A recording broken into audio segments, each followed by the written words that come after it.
What's up? What's up? What's up? What's up? What's up? What's up, Good fellas? evening. How are you doing, fellas? Good. Good, I'm good. doing All fine, right. just fine. I hope you all have a good week. Heard that you've been to Hong Kong a few times, Eric. Yes. Just going back and forth a little bit, having some fun.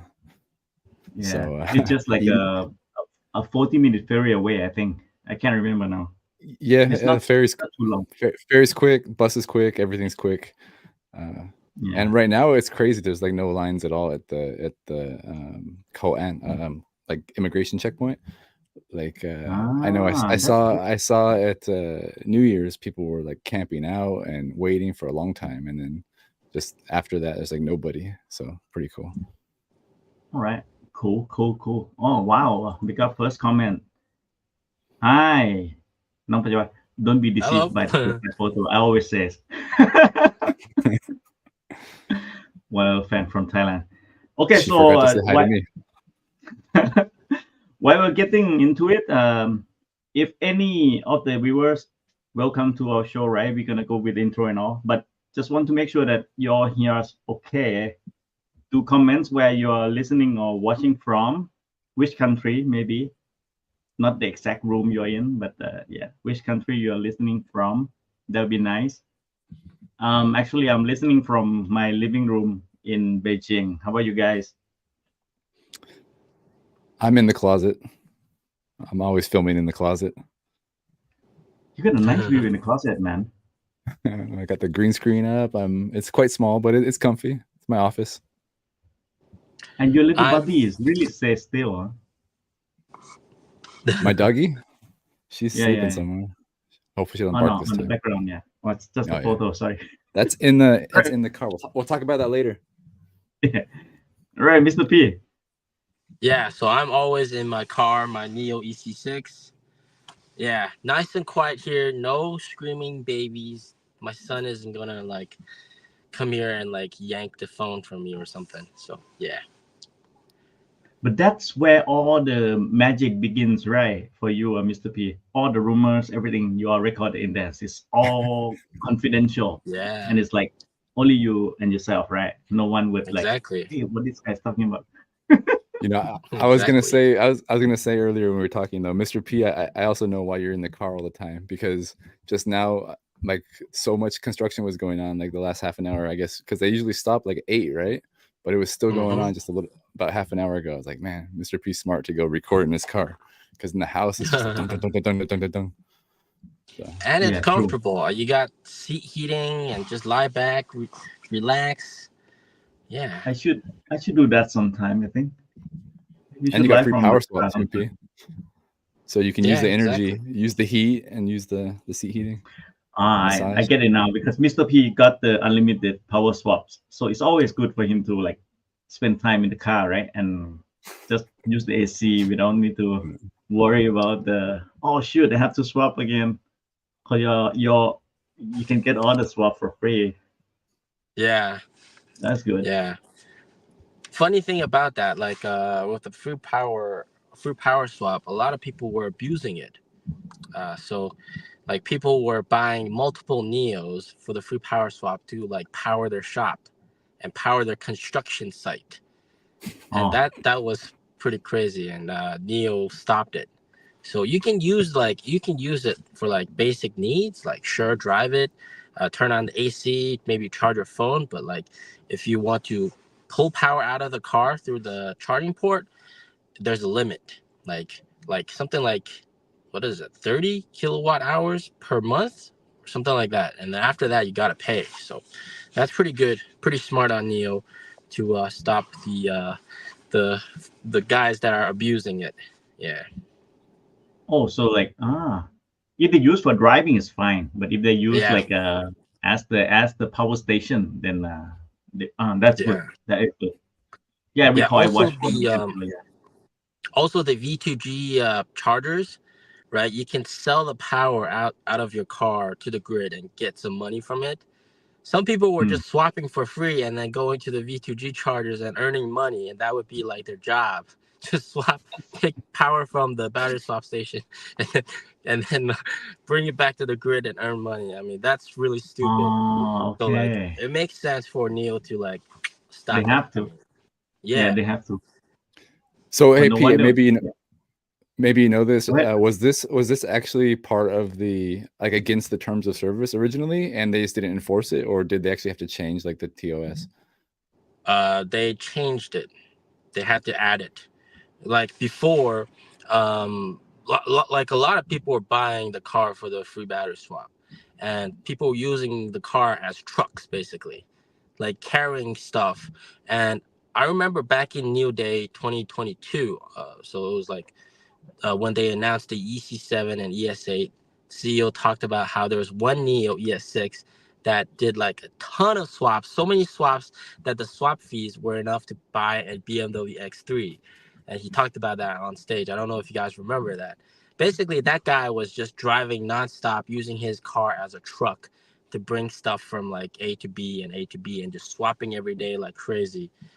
But I mean, the point was like the mechanism stood to the test of time, and swapping that many times, the swapping mechanism still works. So that's what he wanted to prove. But I guess he also revealed that some people have been using it for business purposes. So NIO kind of stopped allowing people to use free battery swap for business purposes. So if, for example, if I who have free swap, I have free swaps, Ting has free swaps.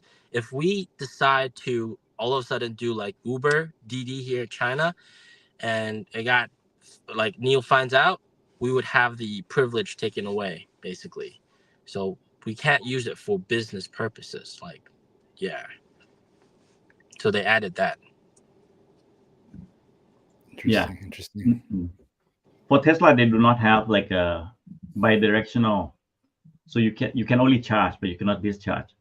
You can discharge only by AC or the 12-volt socket, which is not much, and driving. Right, that's the most of it.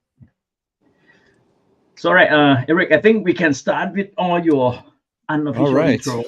Yeah, sure. Let's do it quick this time. So, welcome everybody to the Blue Sky Coming NIO podcast, unofficial, unauthorized podcast about NIO. And I am Eric. Of course, I had an EC6 and an ET7, and we're going to talk about taking deliveries today. And Mr. P and Ting, why don't you guys introduce yourselves? Yep. So I'm Mr. P, EC6 owner here in China. Been driving the car for more than 3 years. Love the car. Still works like as if it's the first day I had it. So fantastic car. Yeah, I'm Ting. The ES6 owner. Been using it for almost 5 months now. Like Mr. P, love the car and still got that free swap, like you said. So it's all good. All right, so like I said, today we're going to talk about NIO service and all that stuff. But first, like usual, we're going to get into rumors and news from Mr. P. So why don't you start us off, Mr. P?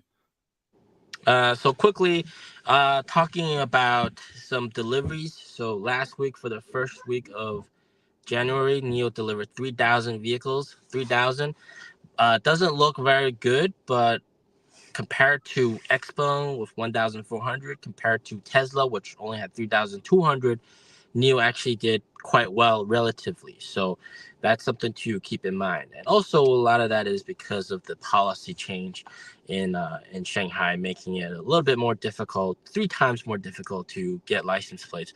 But if people that have been there for quite a while, I mean, they'll have no problem getting license plates anyways. So that's the delivery front. In terms of rumors, what we're seeing, well, something we've noticed, with the annual letter. So the CEO wrote an annual letter about saving money, trying to save the best they can, every piece of paper, every kilowatt hour of electricity that they do not need to waste. So that's I think that's very nice for shareholders to know about. Yeah, and also I've noticed that they stopped publishing the stats for NIO House and NIO Space deployment. So we don't really see stats about that.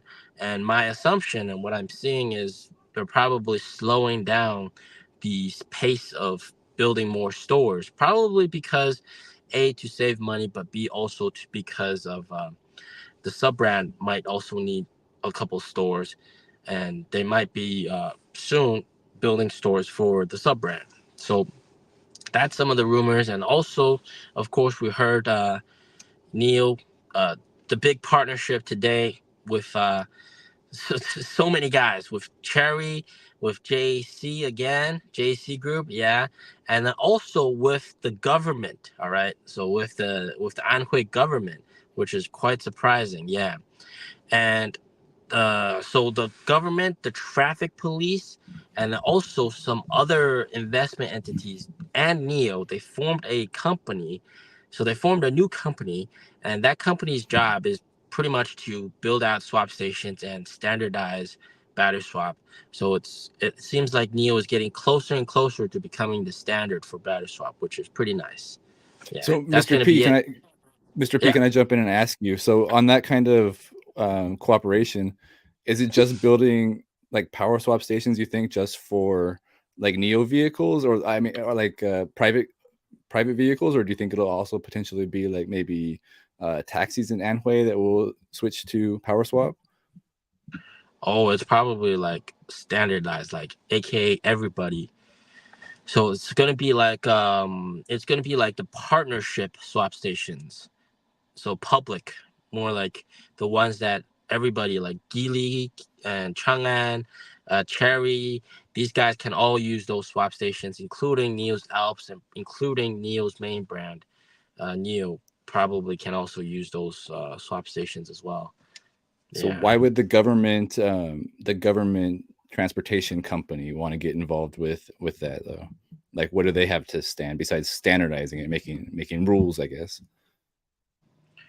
Well, I guess they really like NIO because NIO CEO, I mean, the government really loves NIO and NIO CEO because they brought a lot of employment in Anhui province.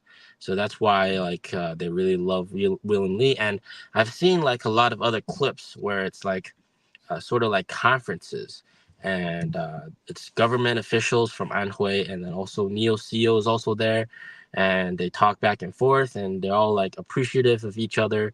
So it's a very good relationship that they got with the government, and obviously with the government. I mean, NIO has helped build so much in Anhui with the factories, and also bring other auto companies, inspiring them to build factories in Anhui as well. So NIO has done a lot for them. Yeah.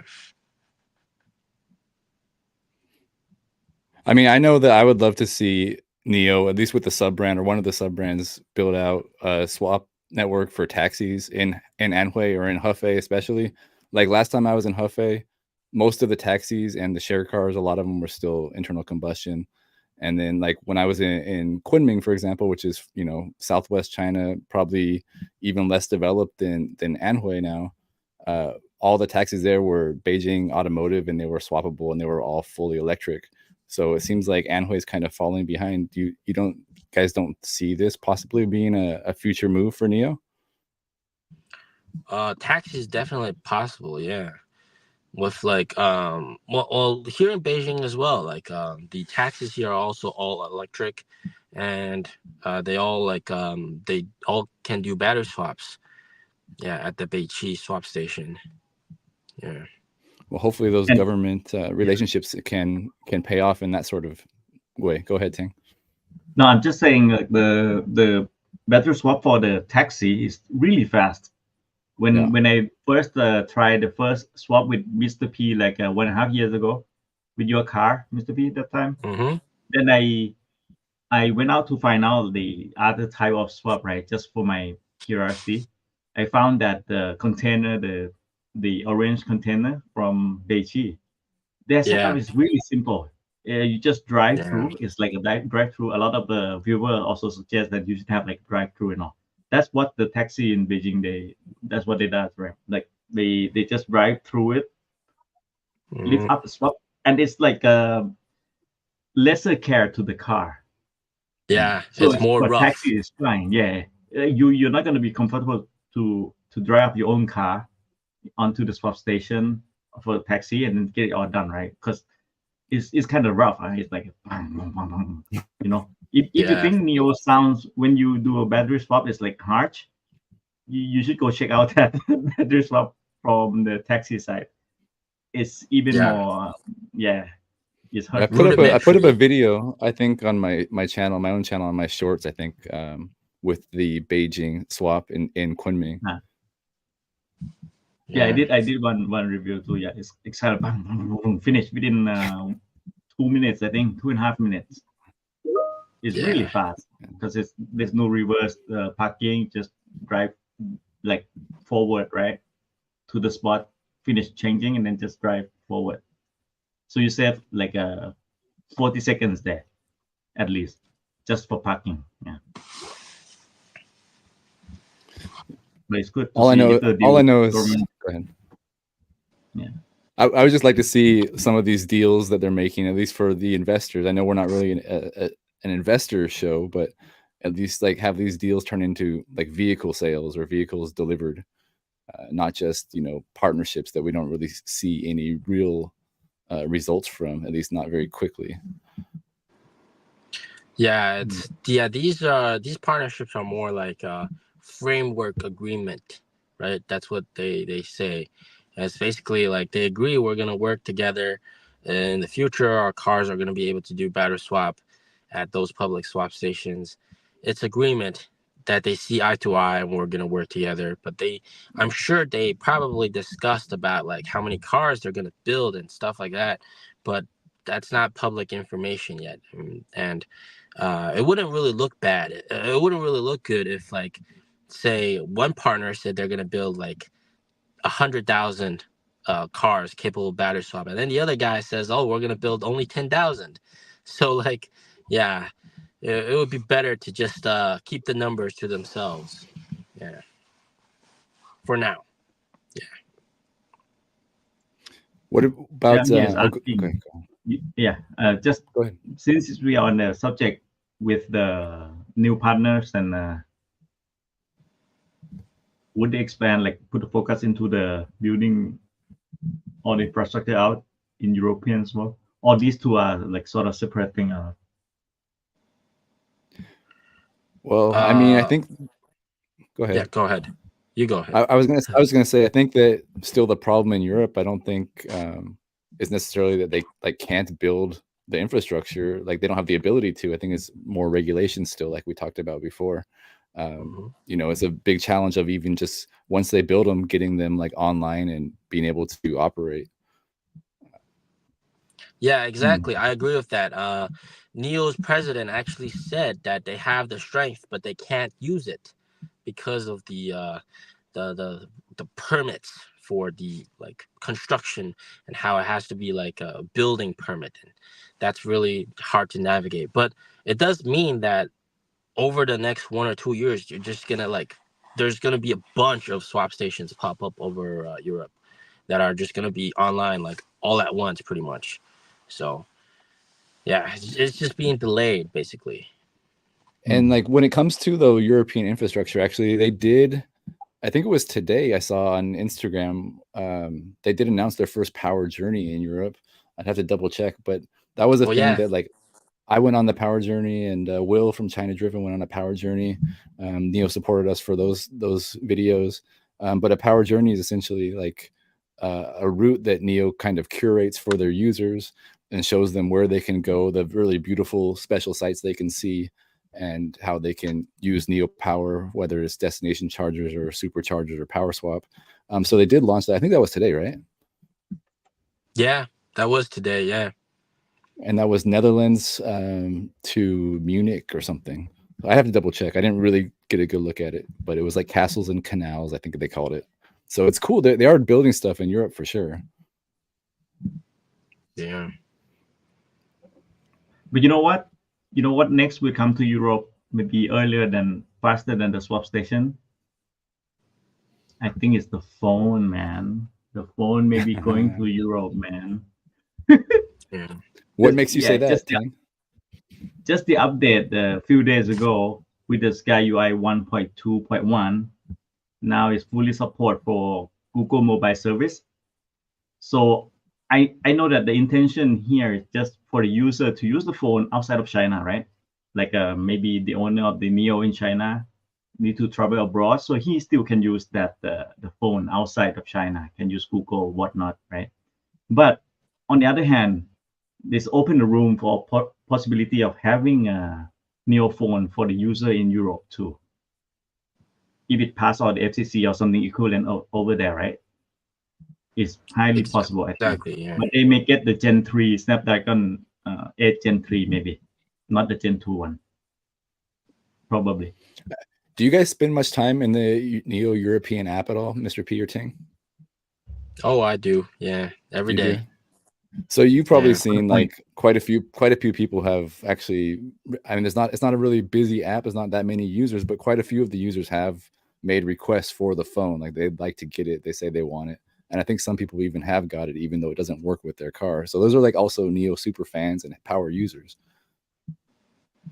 Yeah, I think for NIO to sell the phone there, like they would have to get the phone like clarified, right? Like Approved, cleared yeah. for you. And then also, I think the biggest factor is the software.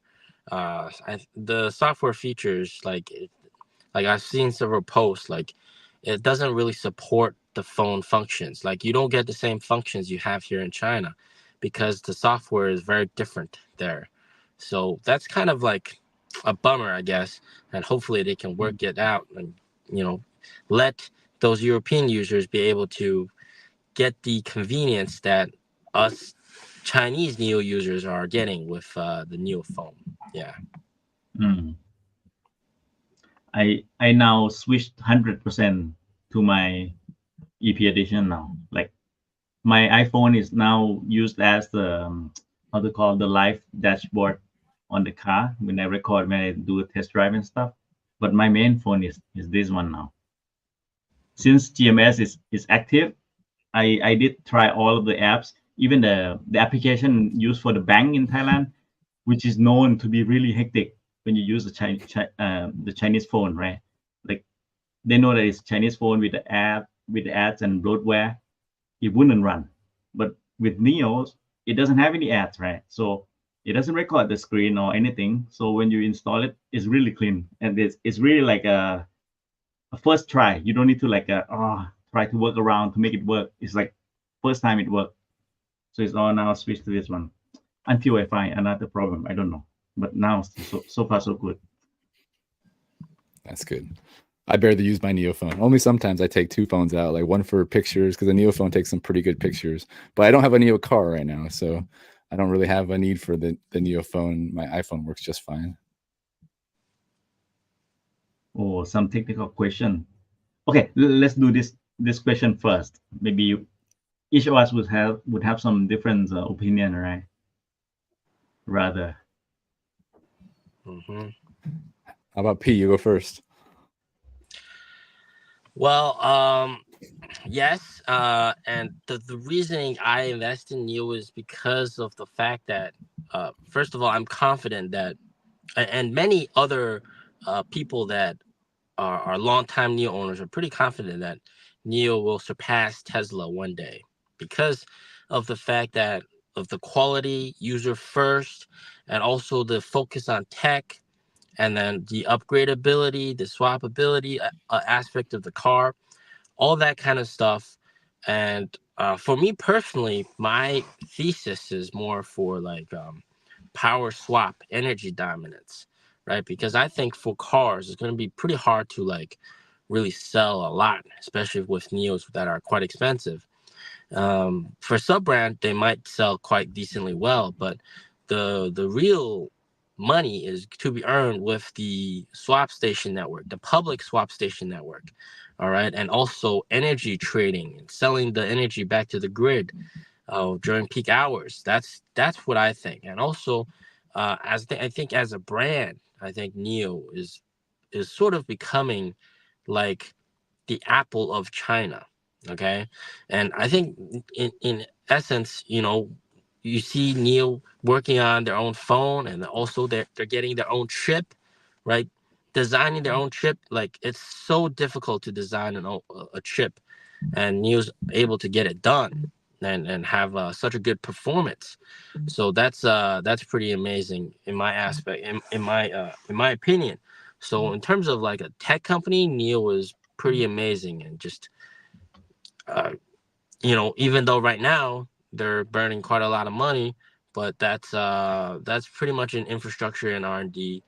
And I think in the future, NIO is fantastic. Fantastic company. They're doing the right thing, and customers love the company. All right, customers love the company. I've just watched one video on on WeChat where there was this one NIO owner who was in a face-to-face meeting with William Lee, and he said, "As long as I live, I will only buy NIO." It's just the amount of support NIO gets from its owners is quite nice, and it's hard to come, which is really nice. Yeah. All right, that's it for me. Yeah. All right, Ting, you want to go or you want me to go? I'll be a short answer, I think, because I don't own any NIO stocks. I'm not in stock market, so I'm sorry, guys. I just love the car and the tech, and myself, I have another Tesla Model S and a NIO, so I think it is the best for the two, right? Supercharge and the battery swap and other techs. And just for the contrast in China here, all the feature that the US can use, like FSD or anything in Tesla, is sort of useless here for China Chinese Tesla. How to call it? Tesla that's sold in China is pretty much useless. So NIO and other brands of the China region, they would beat Tesla badly. Actually, they beat Tesla right now on that aspect, right? I just love the tech and the company, so I'm not owning any stock, so that's all from my side, I think. Go ahead, Eric. So the question of, do I think NIO can become as competitive as Tesla globally? I would say that they have a big problem, and that is the China problem. A lot of people just don't like China for a variety of reasons that we don't need to get into here. People don't trust China, and people don't think China makes quality products. So that's going to be a really big hurdle to overcome globally.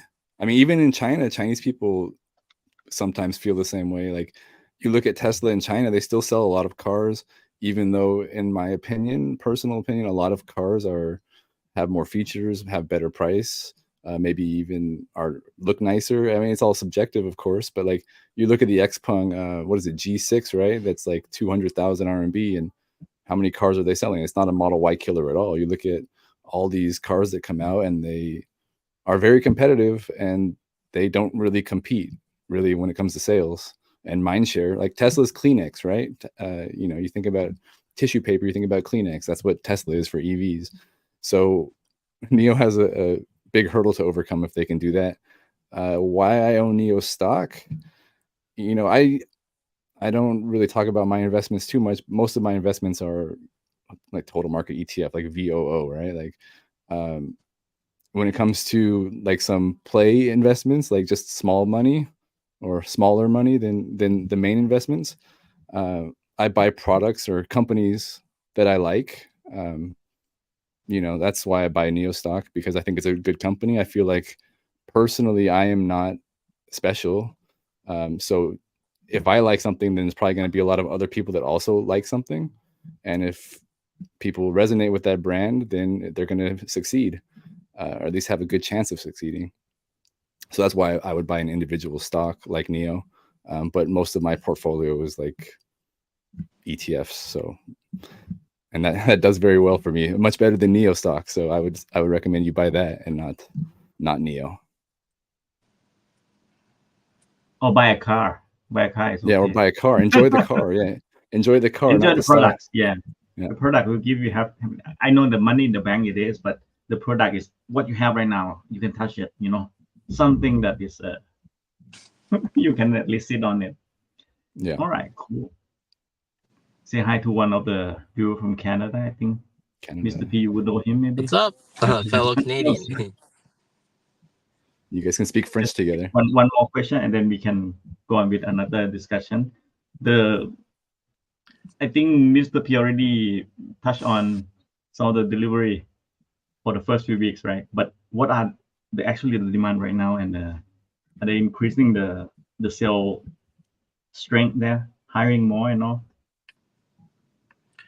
Well, in general, I'm just gonna put it this way: all the stores are quite empty. All right, not just NIO's, but like everybody's stores are quite empty. All right, Not just car stores.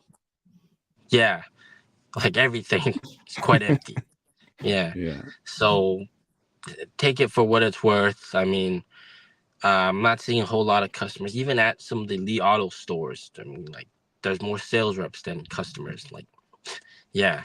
So, I mean, if you look at deliveries, NIO's falling, but still falling less than the other guys. So, I think that's what's the big takeaway is.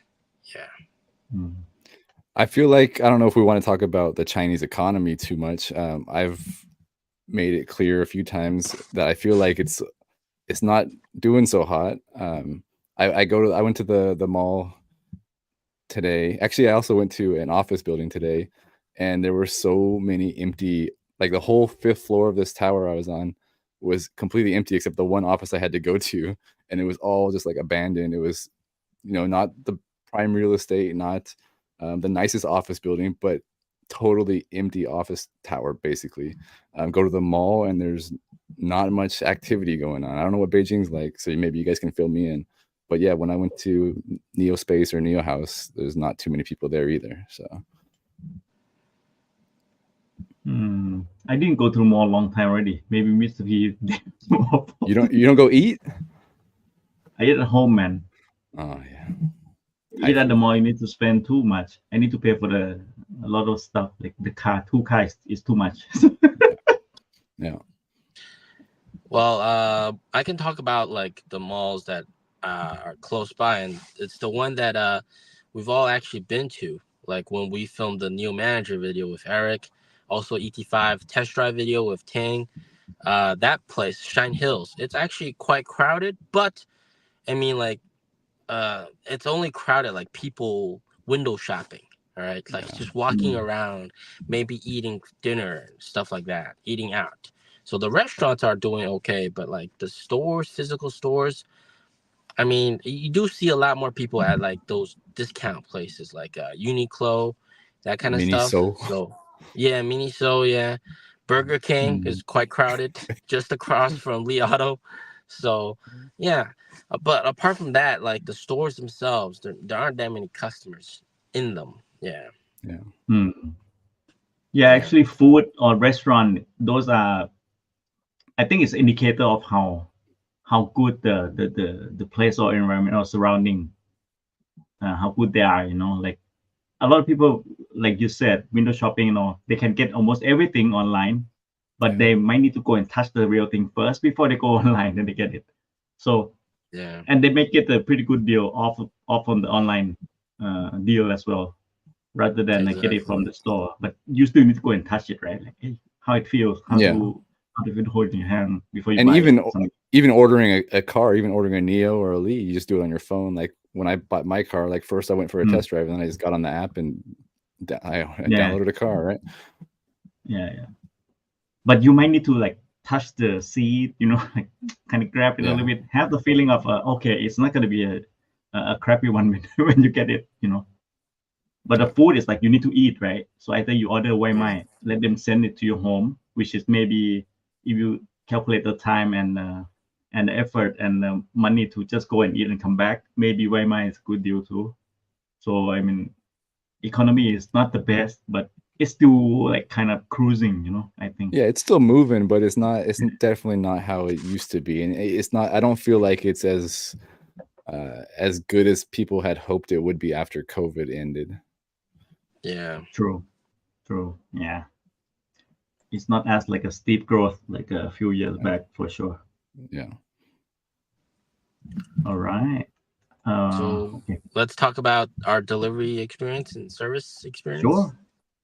You can share Tank- yours first. You are like yours and Eric was like a way I long ago, right? Let's see how it is but I changes. feel like you should go first because you're recent, because ours was so far away. Or maybe we can compare and contrast old first, then new. I guess also works.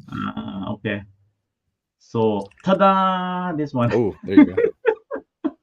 So this actually is on the NIO app. You can actually like post it. So that day I was too excited. So, and on NIO app, everything is in Chinese, right? And I post everything in English because my Chinese sucks, right? So, but still, people kind of like feel appreciated on what we took, right? At that day, I was Mystery was with me that day, so you can also add up something which I missed. Um, the the separate thing, right? The sales guy who actually I did the test drive with and all, those are sales. And now when we're in the delivery center, there's a sort of like a delivery specialist or something. We could call him a specialist, and he would just guide you through all of the process to have a complete delivery. There will be a welcome package, and inside there's a sort of like a document showing you that NIO is a battery swappable EV. You can get it's like a pamphlet, like color printed, and it just guided you to see, okay, you get this EV, and actually you can charge or swap the battery. So that is like a sort of something in which, if you don't know before, you just like the car because it looks good. On that day, you will know that, okay, you can also do the battery swap and some other things. Then we go through all the paperwork, sign the document and all. And yeah, before we take the car out, there would be like a group celebration. We asked all of the delivery staff to come and join us on the photo too, because they did a really good work there, right? So it's like, come on, it's not only us, and you make all of this happen. So we had a really great time at the delivery center. And just to interrupt, the guy on the second from the left, he's actually the guy that helped me take delivery like 3 years ago. Yeah, this guy, yeah. So he's still there. Pretty amazing. Yes. Yeah. And no promotion for him. Yeah, he's still probably there. like maybe a senior ones, and he asked the other guys around maybe, because he come at the end only. He doesn't how you call, he doesn't like come to like, hey, you sign this, you need to go here and there. That's the other guy's job.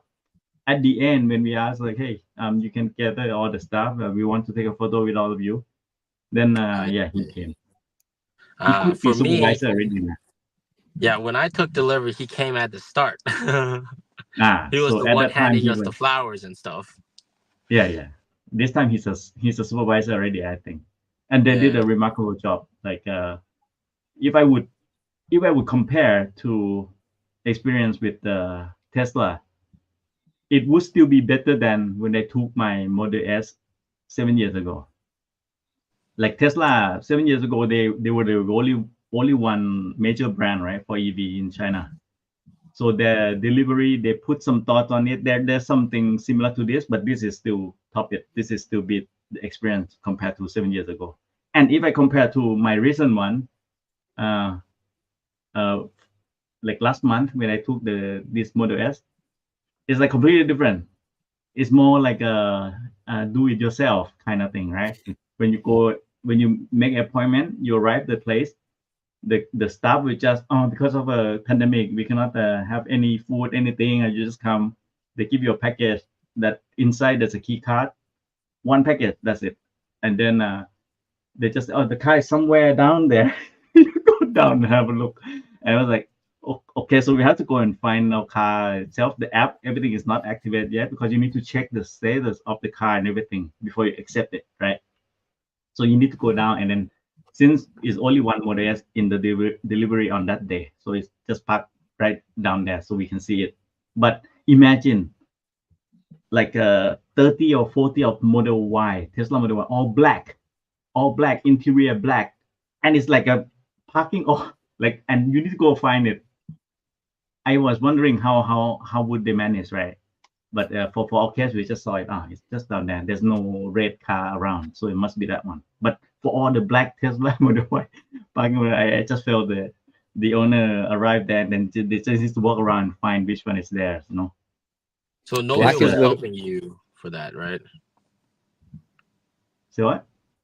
So there wasn't anybody guiding you, like it's in No, the no, no. back, They like give you over the there. key. Yeah, they give you a key, and then they say, your parking, your car is parking at this slot, you know, this row.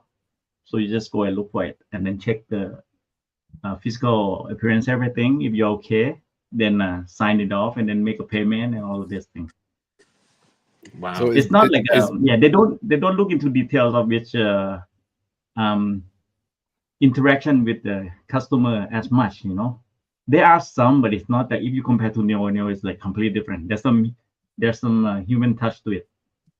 so they You don't feel teach like you like how to use the car. Oh, they just a brief one, just like really Okay. brief one. Okay. Yeah. But NIO is like much different. So if I compare between the two, I would be more happy to get the ET9 if I need to change my another car for like next 10 years. Then maybe I'll go with ET9. I don't know. But maybe if Tesla is still like FSD is really US only, then there's no point getting Tesla here, man. Seriously. The tech is cool, but it cannot be used here. I would go with like NOP Plus or NAD from NIO would be supreme by then. So that's from my experience. Great time, man. The kids are having fun. They got all the, you know, they know the kids are there, so they put all of these balloons and everything. I think it's like becoming a standard now for delivery. So, and the little one was taking a video of the car.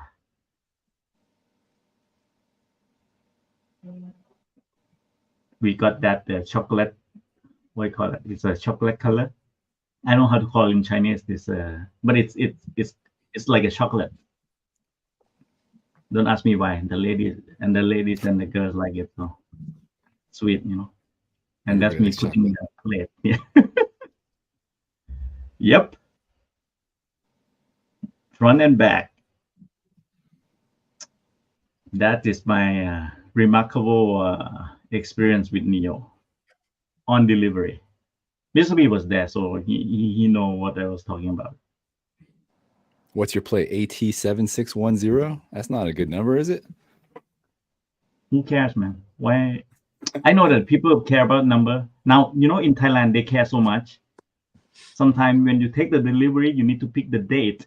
And sometimes the delivery center, they push you to take the car before. So you miss the date for the good omen, you know, for the good luck and all. I gave up on that long time ago. So far still care. So I hope it treat me well. Huh? All right. Too much for me. You guys. All right, Sure, I'll Eric? go. I'll go. Yeah, I'll go. So, of course, I think my experience was pretty similar to Ting when I picked up my car in China in Shenzhen. It looked like my delivery center was quite a bit smaller than the one you were at, but they have built a new, bigger one here in Shenzhen since then. But yeah, my experience was great. Like, there's the picture behind me. That was my car when I picked it up, and they really took care of me. Like, they went through everything with the car, how to open the trunk, how to drive the car, like literally everything. It was like an hour long. I put that video up on my channel a couple years back from when I did take delivery, so I was very happy. I remember having like one kind of silly complaint though, is when they made me a coffee, and then they gave me the cup, but it didn't have a lid on it. And then as soon as they gave me the coffee, they're like, okay, let's go take a look at your car. And so now I'm going into my car with a coffee without a lid. It's like such a minor detail, but I feel like in a lot of times NIO is very detail oriented. So it's like, I don't really want to take a latte into my car without a lid on it and spill it on the first day. So hopefully they've fixed that since then. I don't know if you got a coffee, Ting, or P when you guys picked up your car, but yeah, that was my experience with the NIO in China. I also had a NIO delivered to me in Germany, and that experience was, to be honest, not very good. It was delivered by a third party, which I think NIO in Europe, or at least in Germany, has since changed that process. But it was first of all, I remember there was like 3 attempts at delivery when the car they said was on its way, and then it didn't show up, and they weren't communicative at all. So it was kind of a really poor experience. But when the car finally did come in Germany, it was delivered by a third party. The guy basically just dropped off the car. He didn't speak English really anyway, and I can't speak German, so it didn't really matter. Plus, I already know how to operate a NIO. But it wasn't like he knew the car. He just was a delivery guy. So that was fine. But like I said, I think they've changed that. And when I look at the European app now, I do see a lot of people like actually like at a delivery center or at like a parking garage somewhere picking up their car with their NIO fellow and having a much more similar experience to what we experience in China. Maybe not quite the same, but similar. And I know Tiago is in the chat now, possibly. So maybe he could actually leave a comment about his experience picking up his car in the Netherlands. Like I said last time, I think it's Netherlands. So maybe he can tell us how that experience has changed. And then I guess I can talk about too, getting delivery of a Tesla in California with my mom. And that experience wasn't really the best, I would say. Out of the 3, NIO Europe, NIO China, and Tesla in California, I would say probably the Tesla one was maybe the worst, like just because the car was a little bit dirty and it didn't really have a charge. It had like 50% charge, I think. And they basically just said, here's your car, go for it. They weren't really dedicated to service at all. But I mean, it was fine. Once you get the car and you leave, it's whatever, right? But I think the first impression out of the 3 of NIO, the first impression in China is so good. The service is so good, detail oriented, and then from there it falls off quite drastically from my experience, both Europe and then Tesla in California. So yeah, but I was really happy with it in China.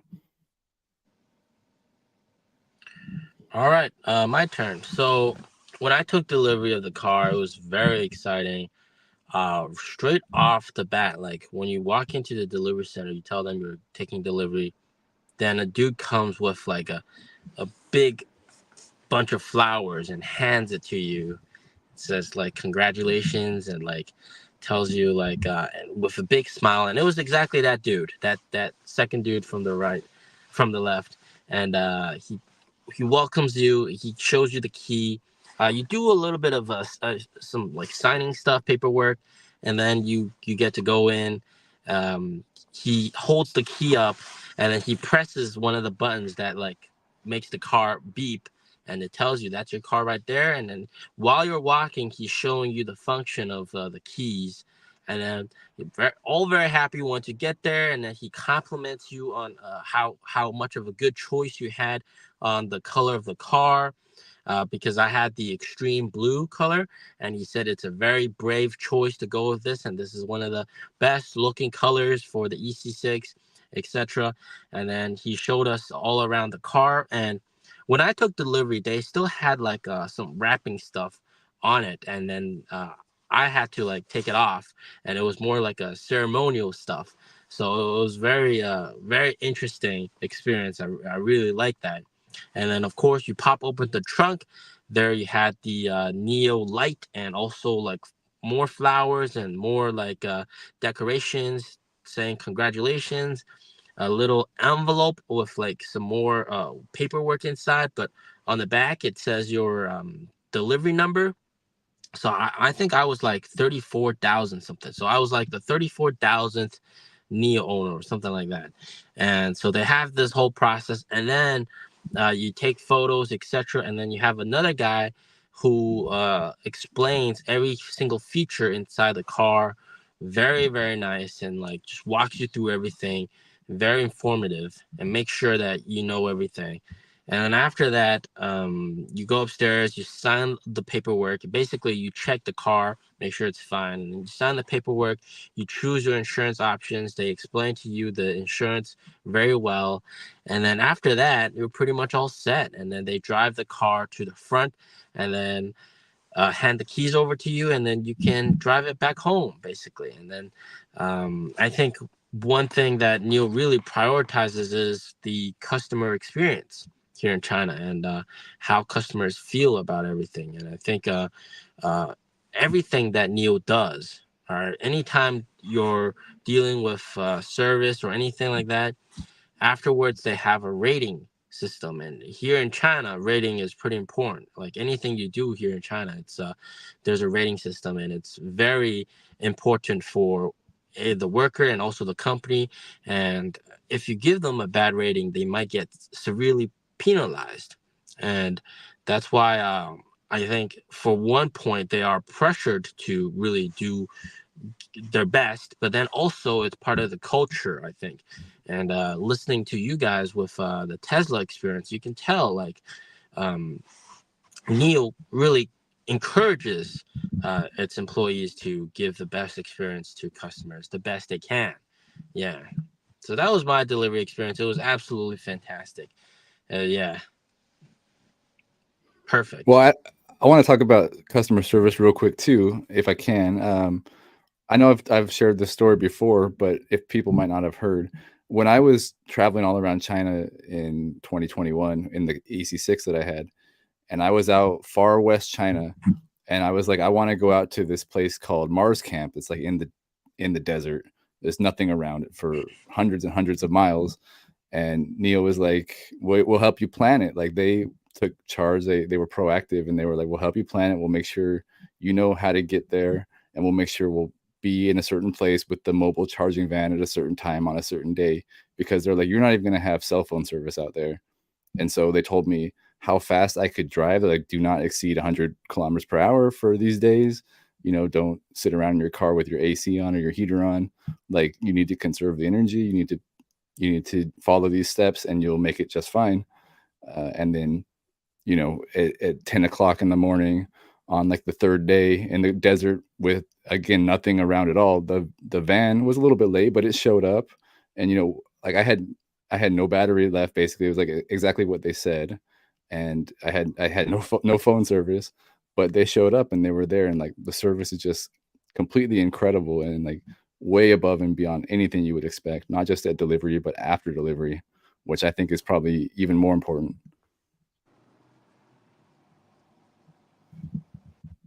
Wow.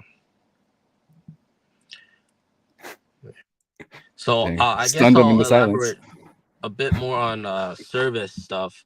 There's actually a very interesting story that I was told by one of these founder NIO owners. Like, so they bought a NIO at the very start, and he told me how with NIO's like rating, like the 5-star rating system is super important for NIO employees, especially those in customer service. And he told me how like there was once a event that the NIO house specialist, NHS specialist, organized, and it was like a soccer event.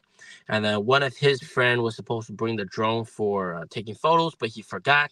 So he was a bit upset at himself, but he gave the event a bad rating. So he was upset with himself, but he gave the event a 2-star rating, and that ended up cutting the that NHS worker's salary by half, basically.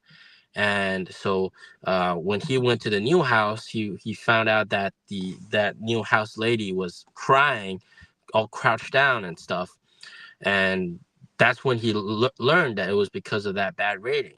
That one bad rating cut her salary by half. So of course he couldn't let that slide. He talked to some of the upper management people and got that revoked. So that was pretty good of him. But it shows how important customer service is here in China. I mean, everything is based off of customer satisfaction. Yeah. True. One bad rating could cost the job, actually. Yeah, exactly. But salary cut by half, that's tough too. Oh, man. Yeah. What about you guys? Did you guys have any like service experiences with NIO? So far has been good, yeah. I did pass the tire once. They come all the way to my home and then patch it. with the truck, the service truck.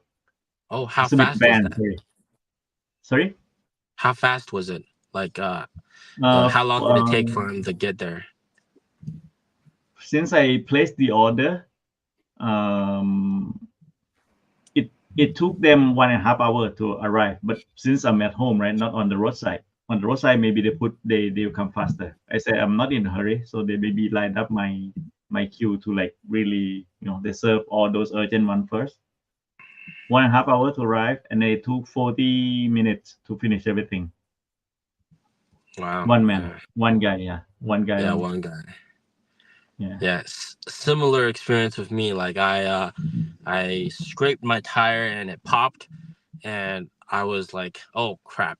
So I called the tire repair service, and they were able to get there within like 1 hour and then get the job done, like super fast. I mean, those guys were pretty amazing. Yeah. And what's really amazing is the tire pressure sensors in the car. Like, if it goes below a certain threshold, NIO knows about it, and then they call you. They tell you, hey, we've noticed your tire pressure is kind of low. You got to be careful. Don't drive too fast. Might be a little bit dangerous. Do you want us to dispatch a tire repair van? So Yeah, that's crazy. That's next level stuff. that's what happened to me, Mr. P. When I had a flat tire, I had driven over a nail at some point, and I woke up in the morning to NIO calling me like 8:30 in the morning and said, "We think your tire's flat." And I was like, "Okay, I'm just waking up, right?" And I went down and checked, and I said, "Yeah, we got a flat," and they asked me, "Well, we can come fix it," and I said, "Yeah, same thing as Ting, no hurry. I wasn't going anywhere." So they came out, I think, a few hours later and fixed it. But yeah, they knew before I did. It's crazy. Yeah, and like I've seen like some other stores on the NIO app, like some NIO owners with their NIO, and they took a boat to like a secluded island, and got their tires, like they got a tire puncture there, and NIO also brought the van over the boat to the island to patch up their tire, which was pretty incredible stuff. And like some other stuff that I've seen is for example, if you get in an accident, like a severe accident, a crash, I've seen some people talk about how the SOS stuff really saved them quite well. Like the moment you get into a crash, NIO knows about it, and then they call you right away, and they ask you if you're okay, and they're sending help and everything. Like, and they're trying to make sure you're awake, and it calls directly through the car. So that's pretty interesting. Yeah, they got people like making sure that everybody's okay constantly. So yeah, that's nice. And actually, if you allow, they can just come and fix your stuff, everything without you being there witness, no? Like car parking there with the NFC. They just come fix their stuff, and then they just notify you it's all done. And oh shoot, they finished already. Then you can go out and see if the car is fixed, because with your authorization you can let them like unlock the car, move the car, whatever, and then they fix the stuff. So somebody commented there that they can't get that kind of service in Thailand, but is that kind of service even anywhere else? Like, I don't think NIO offers that in Europe for sure. I can't see, Tesla not only or any Thailand, other like car maker in America doing that kind of service. Is this something that can be exported? Tesla, they got the mobile service, right? But they can fix only the minor things. Like 12-volt battery. They can't change tires for sure. They can't patch the tire on site. That is for sure. Well, I know when my mom had the mobile service come to check out her car, he came in like a Model S. It wasn't like a van, like a work truck. It was like a guy in a Model S came in and like looked at it. But I think her car turned out to be fine. I can't remember exactly. But yeah, it wasn't. I think they do have vans, right? But maybe not a whole They can patch the tire too for Tesla? I'm not sure. Maybe. I haven't seen it. Maybe they use Cybertruck in the future, because that's such a massive, and then they can put the power outlet, right? One other thing here is that on the service van, they got the mobile DC charger, just enough for you to charge to reach the swap station or whatever, right? Inside the van. I saw one like behind the tire tray. there's a DC charger in the back. And I checked with the guy, I said, what's the range you can charge with this? He said, just enough for you to go and swap it yourself. Or just enough for you to just go and charge in the DC station. But I mean, that's how much they want to give you, but they actually can charge you quite a bit more, because I experienced Definitely, them yeah. charging Because me they might need to in charge to cars, yeah. They might need far to charge west more than China. one. Yeah, or in Inner Mongolia as well. I had to go. I forget how far, but yeah, I saw your video. It was They come and quite charge far. you. Yeah, Inner Mongolia and in Qinghai, I think, and in Ningxia, I believe, 3 times, and for free, totally free. I didn't pay anything. Yeah. It's crazy. This funny one. NIO is doing incredible. Just the stock market is funny. Yeah, I do agree. Sometimes it doesn't make sense. I tell you, if one tweet can pump up the stock price just from one tweet, I don't think it's real. I don't think it's I don't think it's reliable. Hey, Tiago, in the comments, can you tell us about your experience in the comments getting delivery or any service stories from NIO in Europe, please, if you're still around? He did comments from how to pronounce his name again, so I don't embarrass myself too much. He told me it's Tiago, Tiago. Tiago, okay. Yeah. Thanks, Tiago. Okay. I think Germany would be a little bit of challenge there. This video was saying. I think a lot of the service stuff has to do with cultural as well. Like here in China, like the story with the salary being cut in half. I mean, that really forces everybody to be at their A game in terms of service, right? But that's something that you can't do in Western society, right? You can't cut somebody's salary by half in Europe or in Canada or in the US. You'll get in a lot of trouble. So, I mean, this is a perfect question. Like in China, you're allowed to do that. In China, it's what it is basically. In China, your salary is based on your customers' satisfaction, and if they're not satisfied, then of course you don't get the salary. So that's what it is. But I don't think that's going to slide in Europe or any other countries, because it'll be hard to enforce. It'll have to be voluntary, like the service attitude and everything. It'll have to be like the people just very happy to give you a good time. So yeah. So in China, I think maybe people might not understand is like how cutthroat it is, how many people are here vying for jobs and vying for recognition in their job as well. Like in my experience working in China in Chinese companies, there's like always like PK. I don't know, you guys know, like versus, I guess, like competition within the company. And then if one team does well, they might get a bonus. The other team, they will be often like embarrassed in front of people. Like they will find them like on the spot in front of the team. They'll say like, give me, money from your salary, like right now. Like it's happened plenty of times in my experience. It's quite brutal out here to work, actually. You have 996 culture. It's tough. Yeah, and like a lot of the workers, service industry workers, are so dependent on like high customer satisfaction. I've seen multiple stories of delivery workers where the customer gave a bad score, and then the delivery worker, because of bad score, just really hurts their salary so much they couldn't handle it. Everything depended on their salary, and it's so important to them that they lost it and went back and unalived the customer, like that kind of shit. I mean, that's quite crazy. But yeah, that's China right there. Yeah, it's hard. We try to touch the word China less before we got lifted, before we got censored. Yeah.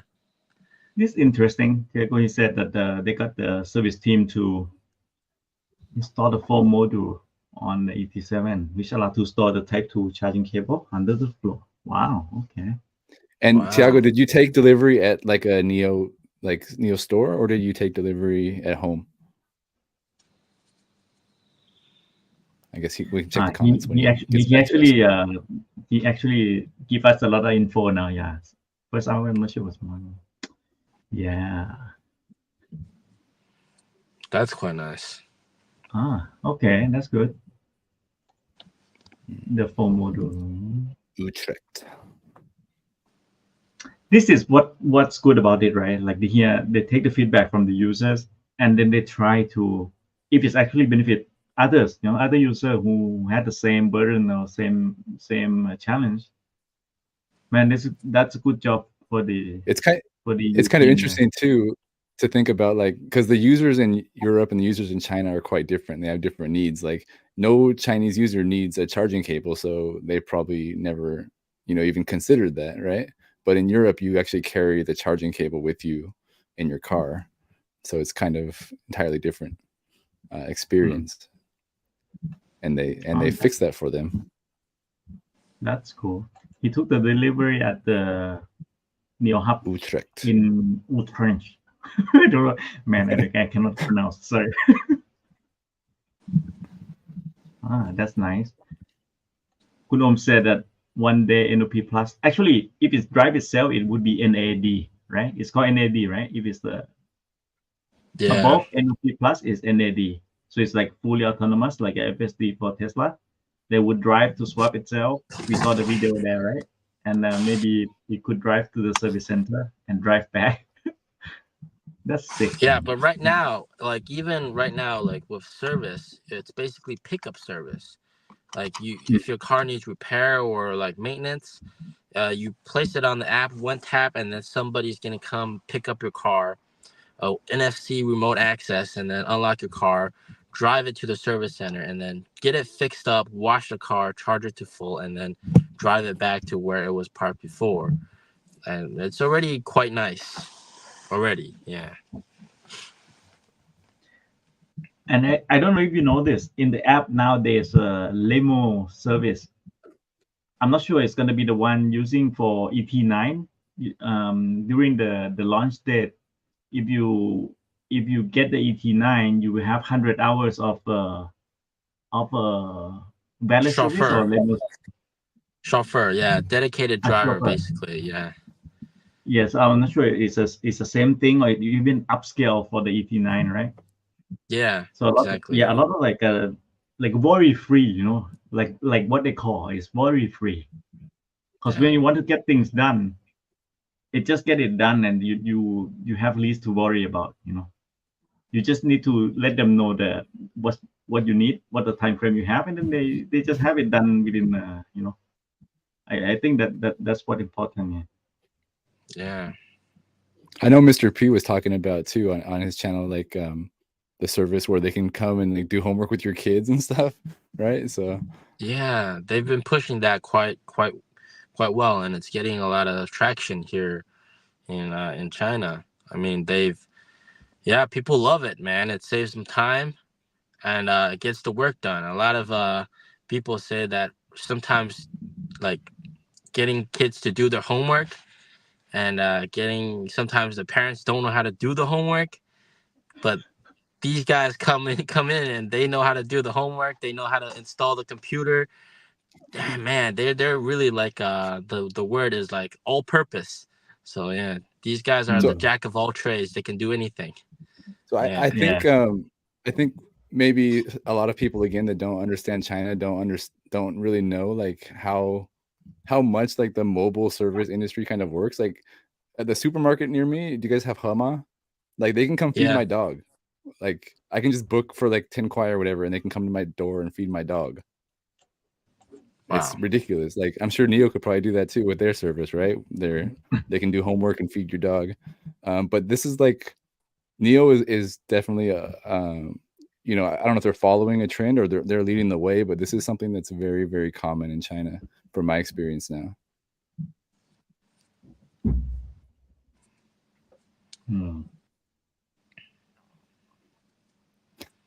Oh, this is another thing, another type of the NIO ecosystem, right? Mm-hmm. I'm a big fan of the NIO Life stuff. I keep posting all the time what I get. I think we're gonna have a episode with the main theme of NIO life in the future, but of we the can NIO probably life. Yeah. briefly talk about I NIO life just need here to too. grab all of my stuff, and Yeah. Mr. P we grab some beer and snack from NIO life, and then we have a NIO life snack party. Every a episode podcast. so far, I'm wearing a different NIO life shirt or NIO life jacket or hoodie. This is my third one so far. I got a few more. We can start rotating them in and out. Yeah, they have quite a lot of products, and especially if they sell some of the expensive ones.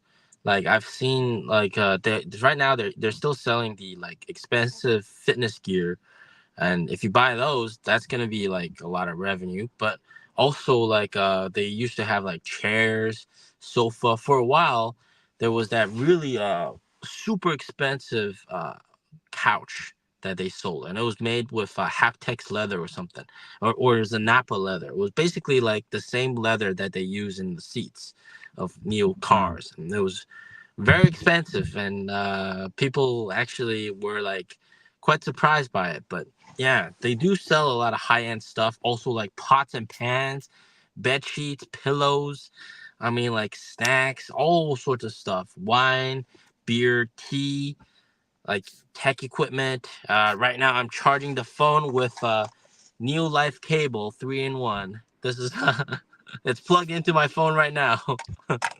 So yeah, there's a whole slew of stuff. And the thing is, I like it's more like NIO puts branding on them. It's not like NIO has to spend money to self-develop this. It's more like they get people to make them, and they put the branding on it. So it's not a lot of expenses for NIO. So that's if It's that's like white something people labeling are worried products. about. Yeah, exactly. And but it does have to meet, of course, their own like quality stuff. Yeah.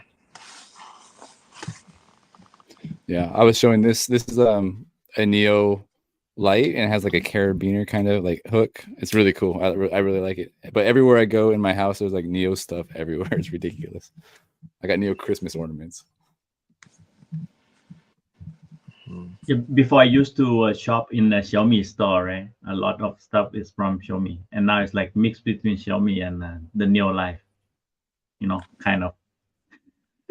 Soon maybe some's available on the Mi store only. Then I will still get it from there. But some snack is pretty good in NIO life, so I will keep buying from NIO life too. So yeah, I asked Tiago to share some app link because I don't have the EU app, right? If you post the link here, I can put on the screen so we can see the, because others who doesn't have that NIO Euro app cannot see this post unless this shared by the users. Yeah.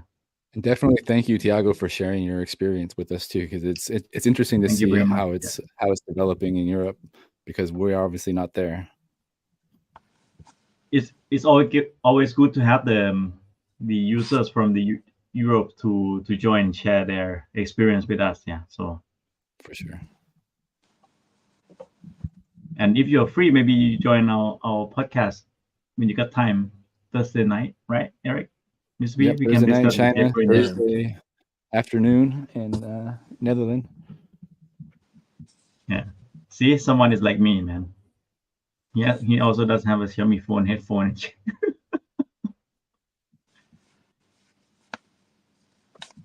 Oh, okay. Hi from Sweden. Hi. All right. What else other on the service that you think you haven't seen from the legacy ICE car, like even luxury one, Mercedes, BMW, or whatever brand it is, right? I think so I want to add something. A very interesting thing is NIO doesn't shift the blame. All right. So for example, if something's broken, they're not gonna try to say, "Oh, it's your fault." They're not gonna try to do that, which is very interesting. So for example, for me, my car has a invisible protective film that's wrapped around the car to protect it from scratches and stuff. So I went for a car wash at one of the NIO service centers, the one I usually film at. And afterwards, the next day, I found out that there was a hole in one of the one of the doors, like for the protective wrap. So like I assumed it was NIO's fault, that potentially it was NIO that perhaps maybe something happened. Maybe they used a water gun and the pressure was too high. So I said maybe this might have happened because of you guys. And they said right away that, hey, well, sorry, Mr. P, we'll arrange somebody to pick up your car, send it to the service center, and they basically replaced the invisible wrap on my door right away. And yeah, and it was free of charge as well. And they just wanted to make sure that us NIO owners, we don't we have a good time. Yeah. So not a lot of trying to dodge the blame and stuff like that. If there's something wrong, they admit it. They want to do better next time. And yeah. And hello, Peter. So Tiago can't share his post, but he did send it to me on the app.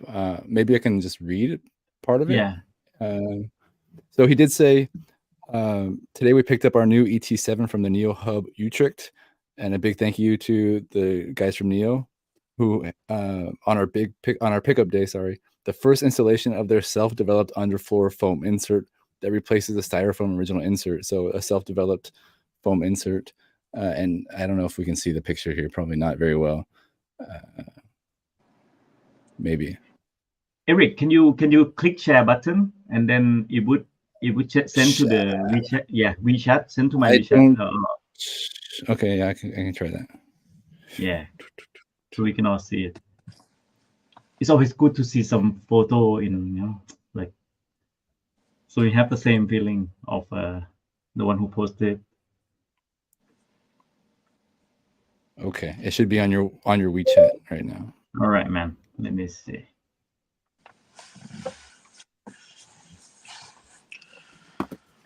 For sure, we can see it, man.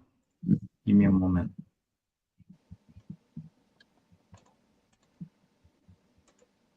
Let's bring up on the screen.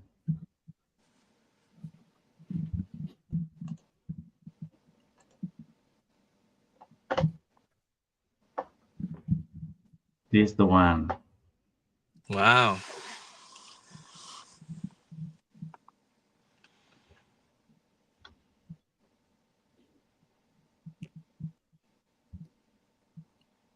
It's patiently guided us through the process of getting our first NIO to fetching our ET7. All I can say is wow. Wow. Where else is such an initiative for an apparently simple foam insert that came from suggestions by the UAB, which is the User Advisory Board? Each country in Europe has one. Suggestions that were heard and received by NIO and then developed and produced by a small local team for all us users.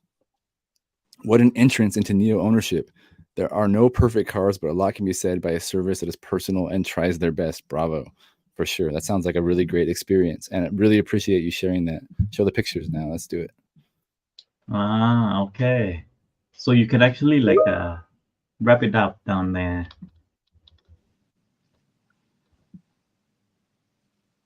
Wow.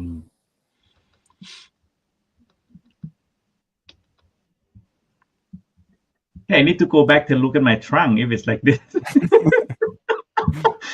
Man, Tiago, you now making me a little bit, jealous here, man. You got a perfect cut there. That's nice. And then you can line up the Type 2 cable on top of it. And it's fit nicely with the front and back here, so it doesn't rattle. No, it's not rattling around when you drive. Nice. Yeah, definitely. When I was driving the ET7 around and I had the cable in my trunk, it was just kind of sitting back there. So this would have been a lot better. Oh, that's good. And it's like a precise cut, huh? Wow, that's nice. That's good, no? And this is free, right? Free of charge? I think he said so, yeah. Yeah. Yeah, that's amazing. But that's even really something. For some fee, I'm still okay. With this, it's good. Or even just NIO point. Or can use a point. Yes, can use NIO point definitely. Oh, that's nice. But cool. for sure one of the really big strengths of NIO is listening to feedback from their users. Yeah, they listen to the users and then try no rattle. Yeah, so saw some shopping. Yep, that's right. That's right. That's cool, man. Yeah, any cool, interesting post on the app, you can just forward to Eric. We can pull it up here also to see how it was done and everything. For sure. Oh, he said it cost 79 euros, but still not so bad. Yeah. Okay. And not so bad. Yeah. I See, mean, this is it's one of like the an user. upgrade, right? Yeah. This one of the user, he's Thai in China. He owned ES6, the earlier version. So Wow. he got a car crash when they fixed some other stuff too, which he didn't actually ask them to or didn't expect them to do, but they did get it all sorted out too. Which city is Why not? Tiwat in? Tiwat is in up north. I can't remember. Kun north? Tiwat, where are you now? I think Jilin or someplace. How do you Thai people handle the north of China in the winter? It's ridiculous. Too cold. Even here out here, it's too cold, man. Wear Man, more. not too wear cold in more. Shenzhen. Yeah. Dalian. Oh man. Dalian. Yes, Dalian. Yeah. Wow. Dongbei. Yeah.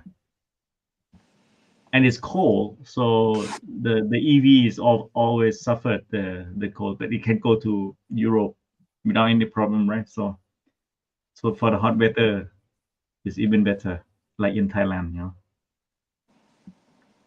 Have you guys had any Right. problem swapping in this when there's a lot of snow and ice? This guy has before. He has. Yes. Blocked sensors. Yeah. Basically, that's the problem. The kryptonite for battery swap is mud and snow. Usually, if there's a technician, they would clear some of that up. But for me, when I went to do my swap, it was just there was so much snow, and the sensors could not align properly. And then that was one thing. So the swap wouldn't initiate. And then also the batteries actually froze onto the car. So it wasn't like because usually if you remove the screws, the battery will fall off because of gravity, but it was frozen onto the car that even if you remove the screws, it's still stuck there. So like the guy was like wondering like, where's the battery? Like what's going on with the battery? And then after a while, like because the swap station is a little bit warmer than outside, it melted and boom, the battery dropped, and that kind of was a little bit frightening, but yeah. But at the end of the day, it doesn't. Neil gets it all done, so it's fine. So Yeah. in the cold cities in the snow, do they add technicians like to stay at the swap stations, even if there are fully autonomous stations, like to clear the snow and the ice? Yeah, car? some of them they do have technicians. Yeah, or So that's even like one technician for 2 swap stations. That's just Yeah. another example of like the service that they want to provide for their users.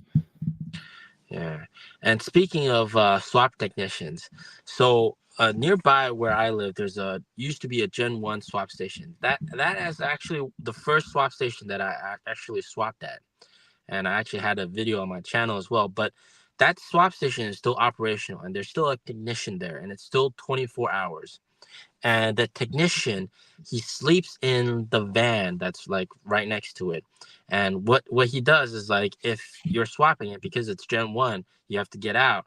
Then he says like you can hop onto our van, and like I go into his van, and oh my god, I mean it's pretty bad conditions. Like it's basically just a wooden like bench that he sleeps on, and there's like a water tank of water that he can drink water from, and it's pretty unfortunate, but it's pretty tough job.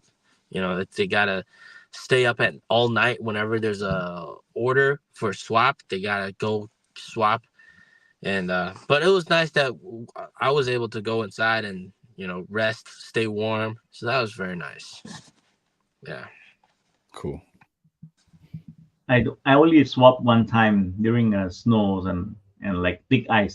They just have one guy to like kind of like push out all the ice from the spot where the bolt would bolt in, I think. And then the parking, the automatic one failed because it was so slippery. You know, the swap station is kind of steep, no, when you get it up. So it was Oh like, yeah. I think the ESP trigger, so I need to like reverse park manually. But it's not much of the big of the issue, I think. But if the swap station is like kind of level, or there's some kind of you get up to some same level before reverse in, then it will be like easy. It wouldn't slip, I think. When I swapped in Germany with my mom, when she swapped, actually, there was a little bit of snow and not so bad. But the technician there, he cleaned all the sensors. Like he probably had like Windex or something, but he cleaned like the LiDAR and all the cameras and stuff. Really, really great service there in Germany as well. But no problem in the cold for Germany, for me. Yeah. So far, love it, man. The compared to 28 minutes, which considering really fast for Tesla, 28 minutes from battery of 28% to 85. It took 20 minutes, 28 minutes. But if I go to swap station, then it's 5 minutes. So I would still prefer take that NIO out. For sure. Yeah. Yeah. And I think with swap, what you're also realizing is even if there's a big lineup, like here in Beijing with the taxis, even if there's a big lineup, they still prefer swap because the drivers get to stay in the car, stay warm. They don't have to get out. Same with, I guess, for us. I mean, if we had to wait 30 minutes to charge or like 30 minutes for swap, most people will actually pick swap because like you still get to stay in the car and like stay warm and just rest and chill. So that's the thing with swap. It's pretty good. But plus, also, if it is a 30-minute wait, you can also choose to remain in the queue and like go walk around or do whatever you want, right? So yeah, it's not even if you are a person that likes to get out and stretch your legs or go use the highway rest stop or whatever, you can still do that as well. So it's like it's not really a choice, right? Like it's not either or. Well, it is either or. Getting late. Hey, I haven't tried it, but if you're out of the car and your car is like lined up, right, to the swap, and you're maybe the third queue, for example, then you walk out. No one is inside the car. No problem. Then they call you, or they call you. me. Okay. Okay. I thought like just the app notification or something. So if they call, it's good. Like, hey, move your butt, man. It's like it's like a robot that calls you and it says you are next in line or something. Okay, that's good. That's good. Then that's even better. Yes. Yeah. Yeah. Great to have this podcast. We are grateful to have everyone listening and share some thoughts and ask some questions. And if you feel it's useful, do share to your friends or those who at least didn't know about NIO at all. I think what we try to do is like for those who doesn't know what is NIO, why people like what's the big fuss about it, right? We try to let everyone know that what the company is, and we are not paid by NIO or by anyone. Yeah, we just one of the owners, right? Mr. P himself, Eric, myself. We own the car, we drive the car, we use it, and then we think it's worth for all the users or all the viewers around to know about it. So hope it's useful. Thanks a lot for watching. I don't own a car anymore, but it'd be nice to have still, one. Man, you own two. Well, you got the EC6 and then you get another one in Europe too. I'm still thinking go subscribe. Subscribe. Yeah, maybe subscribe to one in Europe again though. That might be nice. Maybe if I go in the springtime or the summer, get another one. Okay. Oh, and for the guests, we are trying to have the guests weekly if we can, but if not, then we're gonna be having a similar like this session here discussion. If all the user from Europe or from anywhere on the podcast as well, do share your stories. We try to bring it up on the screen to let everyone knows as well. Yeah. And we're trying to get some NIO staff in here as well. They did join us last time, right? On their Twitter, they did give us a little thumbs up or say something. Yeah, right? I think that was legit, right? From Twitter. Yeah, it was. Because that account follow Manix and they had quite a lot of followers. So I think that should be the NIO Europe account. Yeah, Hopefully. we all have contact. We all have contacts with NIO, and we're working on it. But we need to get our follower count a little bit higher. Got to get a few more people watching here before we really get some real pull with NIO. So yeah. See, this is next level kind of stuff, man. Just the way it line you up, make that order for you. Like, okay, you're near the station because you're driving there, right? You're near the station. We like to like being lined up now. That fact alone is actually is beyond my mind. Before I was thinking, how should I like arrive there first and click some button to book it? Actually, everything pops up on the screen, and it's like, oh, okay, less thing to worry. Just order even, you know. And Yeah, one thing that I want to add to that is they even made it next level like now as well. So like before you could see like how many people are lined up. But now if you're like far away from the swap station and you navigate to the swap station, it will tell you the estimate of how many people will be lined up when you get there, based on how many other people are also placing their orders and trying to get to that swap station. So then you can see that, oh, this swap station has 3 batteries, and then right now there's only one person there, but I'm navigating there. But by the time I get there, there will be 5 people lined up. So perhaps I won't have a battery available. So that tells you that maybe you should look at another swap station to go to. So this is pretty cool stuff that they're also that's also in the app, and in the car as well. So yeah, it's amazing. But how often do you guys even have to really wait for a battery swap? My experience is, you know, I when I had my car, it was far fewer NIOs on the road. But even October, I had the ET5 touring, and I waited, I think, one time out of like 6 or 7 swaps. So is it even bad now? What about you, Ting? For me, I only had to wait once, I think, and the rest is like. But the time when I go for the swap is like no one goes there, right? So I need to get it all done before I set up the kits or something like that. So I need to have it all done first. Otherwise, I will be late for some other stuff. So I need to like get up early, just like you get up early to fill up the gas, something like that. At that time, no one goes for the swap. So I only had to wait once when I pick up the kids from the school and then stop by at the swap station. Other than that, it's all like just drive straight, swap, and go. Well, for me, I've had to wait multiple times because the swap station at the service center, it's very popular, and especially it depends on the time.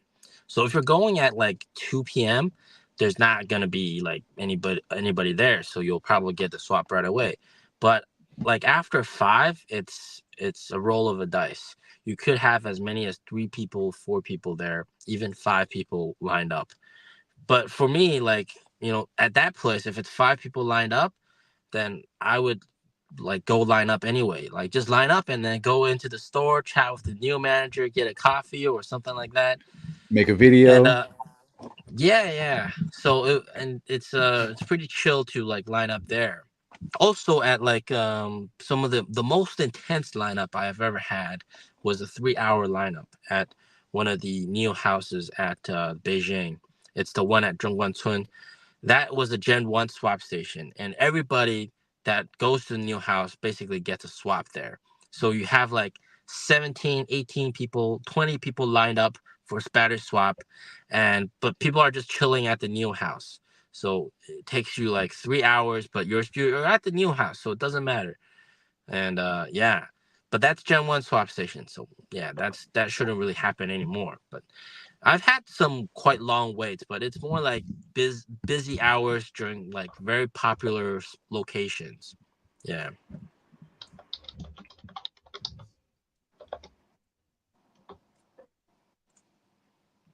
To me, I mean, even wait for like a few of the person waiting in front of you is fine, right? Because each of them would take only maximum like up to 5 minutes. So you wait for two queue on the line, it's still 10 minutes. 3 is 15. Yeah. So as long as it's less than like a half an hour charging, normally it can be like a 5 queue ahead of me, 5 people in front of me. I'm still okay. because it's the same exactly. thing. Yeah, it's the same thing. It's gonna be always faster than charging. True.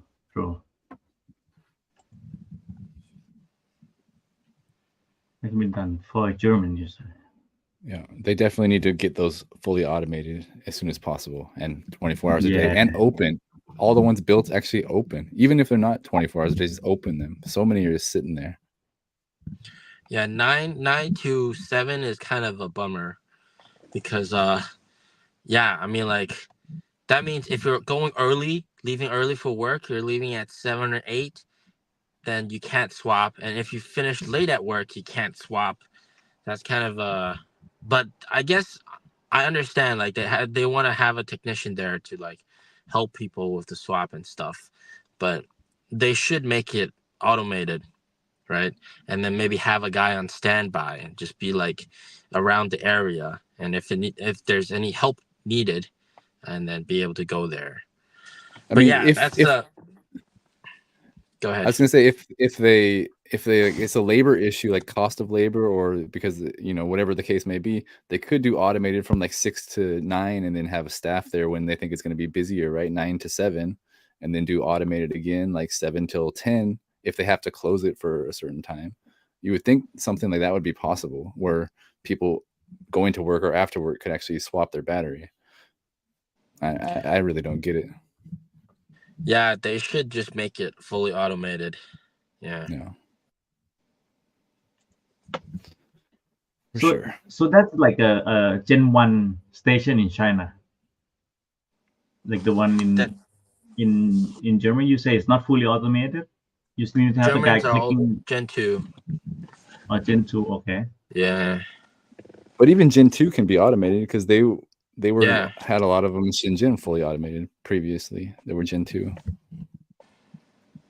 Yeah, the Gen 2 I go to swap all the time. It's like no one there except heavy snow. There would be a guy to like clean up the sensor, clean up the stuff.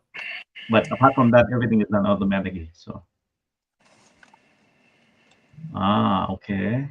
In Netherlands, it's well, that's still much not better. But it's still like wider compared to 9 till 7. This one at least up to 10. But in China, it's 24 hours. I think most places. Yeah. 24 hours. But there's not really vandalism issues in China, so that helps a lot. Yeah, camera everywhere, and camera is in the place where all those people, they couldn't put the spray on, not to let people see who did what, right? Because it's way up there, man. You can't block the camera, so everything will be recorded mostly. It's also cultural too. I mean, I don't think we want to get into it too much, but the culture is just different here. People aren't going out knocking things over or breaking things, or for the most part. Yeah, true. Gen 3. Okay.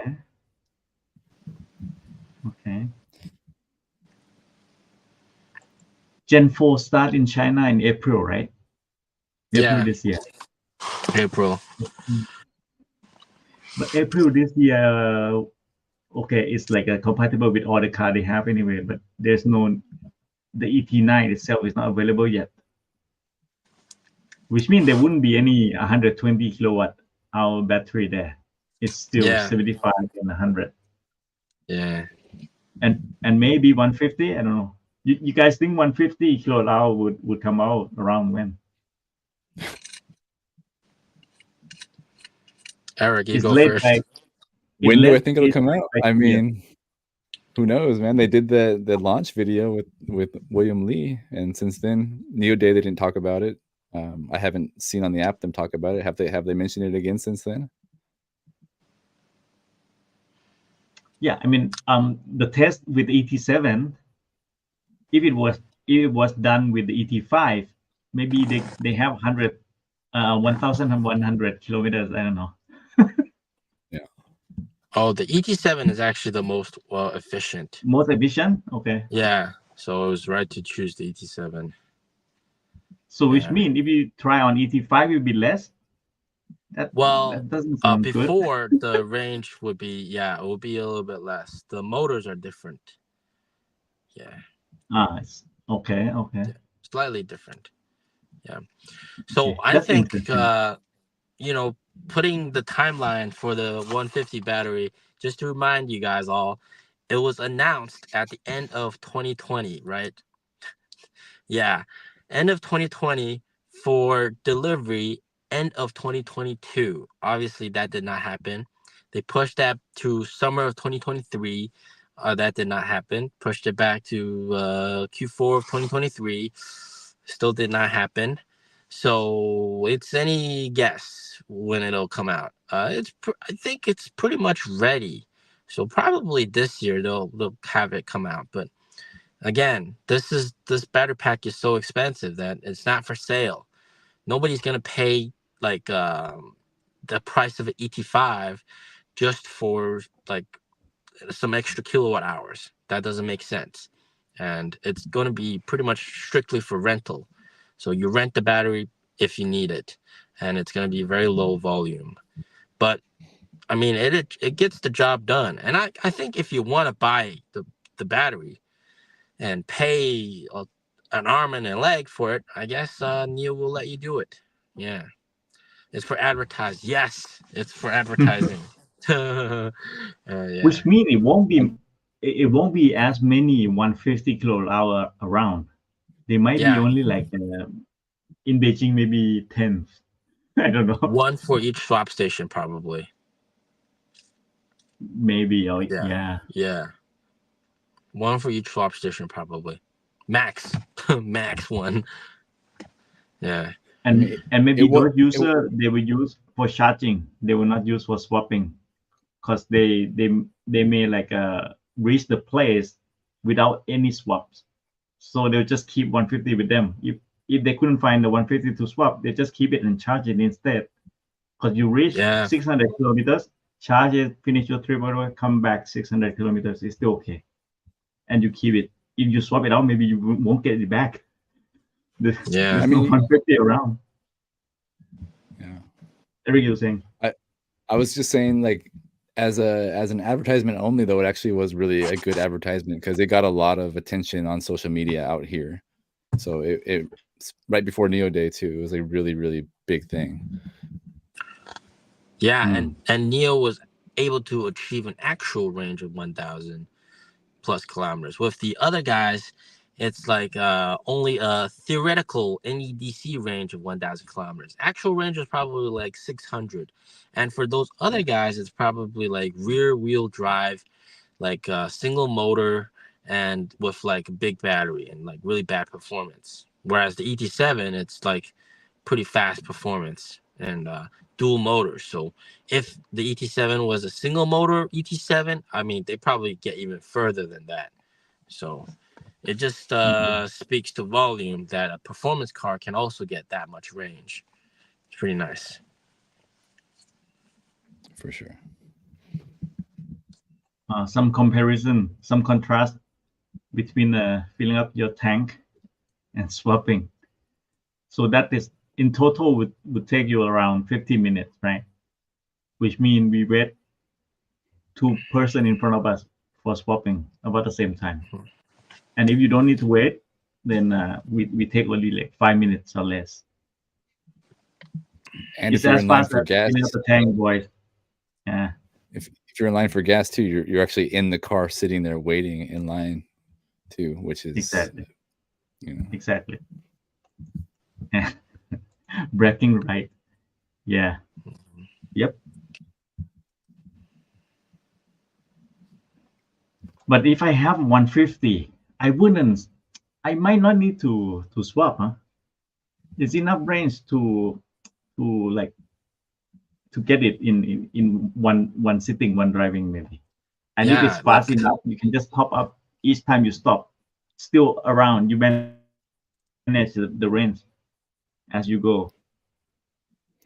yeah. But it How would be many times really, are you gonna drive 1,000 kilometers, right?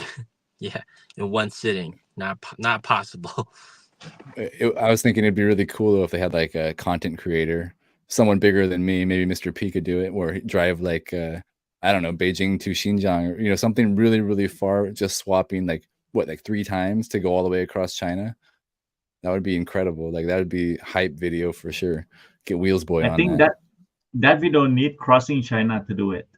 I got to go back. You have to go back on the road, I man. mean, I can pitch it. I can pitch it to him, but I think people have seen enough of me driving around China. But it's Gotta tough get to have somebody a 150 kilowatt hour battery lineup ready for you, just for you, so you can make it. If they put like one in if we plan the route, like because NIO actually they work really really good like with the content creators, right? Like when you do want to have an idea, they'll work with you on that. So I'm sure if somebody pitched it and they could help you plan the route, put the batteries in the right places, and then you could actually make that route. That would be pretty cool. Like from here, I was looking at it from here to I think Xinjiang is like 4,200 kilometers or something. So that would take what 4.5 swaps, I guess, maybe 4 swaps. I guess if I start with a full tank, that's not a swap. 1,000 kilometers. You're getting higher up, so you may take more power, more energy. Yeah, that's true. That's true. I mean, just looking at it on the map, But that's still crazy, like to be able to do that. It's still crazy. It's 6 times swap, and then you can make 4,000. Yeah, that's crazy. I think some correction. I mean, I do not think 150 kilowatt hour is that heavy. It's just slightly heavier than 100 kilowatt hour. Like 20 kilograms. Yeah, like not that heavy. Not that heavy. That's how they can make it. Yeah. I'll try to pitch that idea to NIO. Do it, man. We fully support it. And you can do a live stream while you're on the road if it happens to be on Thursday night.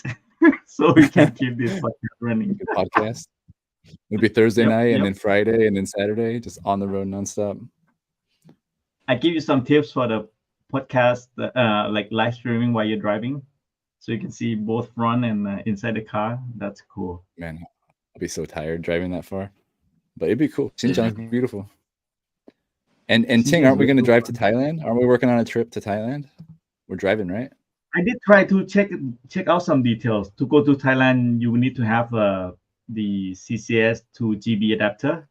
No swap there, so we need to charge along the way. So when we are outside of China, in Laos, still okay because they're using GB, so it's the same like in China.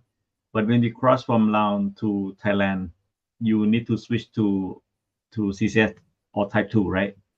Which means we need to have that adapter, and that adapter can only support up to 200 amps, meaning you can charge up to 80 or 90 kilowatts. It will be like not as fast of the trip, I mean. But it's all right. It'd be fun. Manageable, and that's something we're working on, right? Kind of in the future, in the background. We try to do some feasibility study first, if it's possible, because we don't have the luxury of battery swap outside of China. So we're gonna have to be careful, man. You don't want to you get a car outside of China and then you cannot come back. It's gonna be funny. You can send the charging van with us to Thailand. No, the thing is, the van is like it's not electric, right?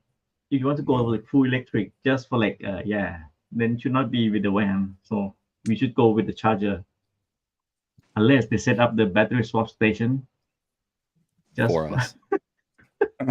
Nah, well, there's one now. There's one now in Xishuangbanna, so we can do it from there.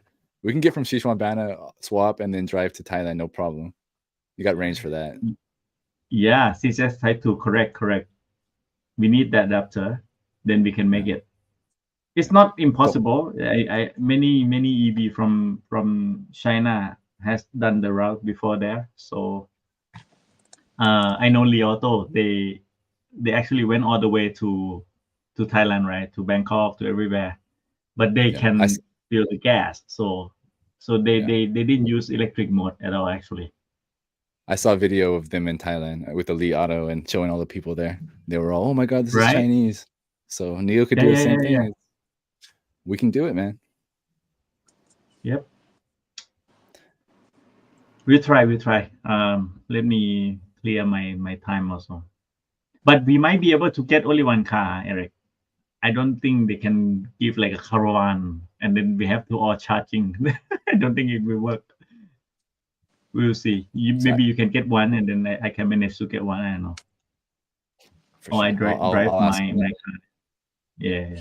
When we So get stay tuned, NIO guys. staff on, when we get NIO staff on the podcast in the next week or 2 or 3 We or will ask sometime soon, we can ask them while we're live so they can commit to it in real life in front And of if they say no, live, then that's it. yeah, and it's over. And it's Stop over. dreaming about it. But I we can hope put the they'll pressure be on them. nice. Note it down, Eric. Next guest would be someone from NIO, so we can I'm kind working of on like it. I'm working on it. I mean, yeah. we talked to them before. We talked to her at NIO Day, right? Ting, and she said for sure we can probably get a NIO to get to Thailand in the future. Yeah. So, it would be good actually. It would be, and I tell you, in Thailand or in ASEAN in specific, the market is growing, and Thailand being like the fast growing one, yeah. why not? Huh? Yeah, The awareness good of fun. even in Thailand is such a up right up there. So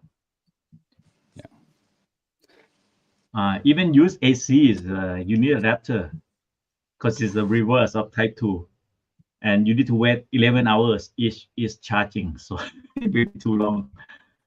And you can drive only 2 or 300 kilometers or something, unless we get 150 kilowatt hour battery. Eric, maybe take that note too.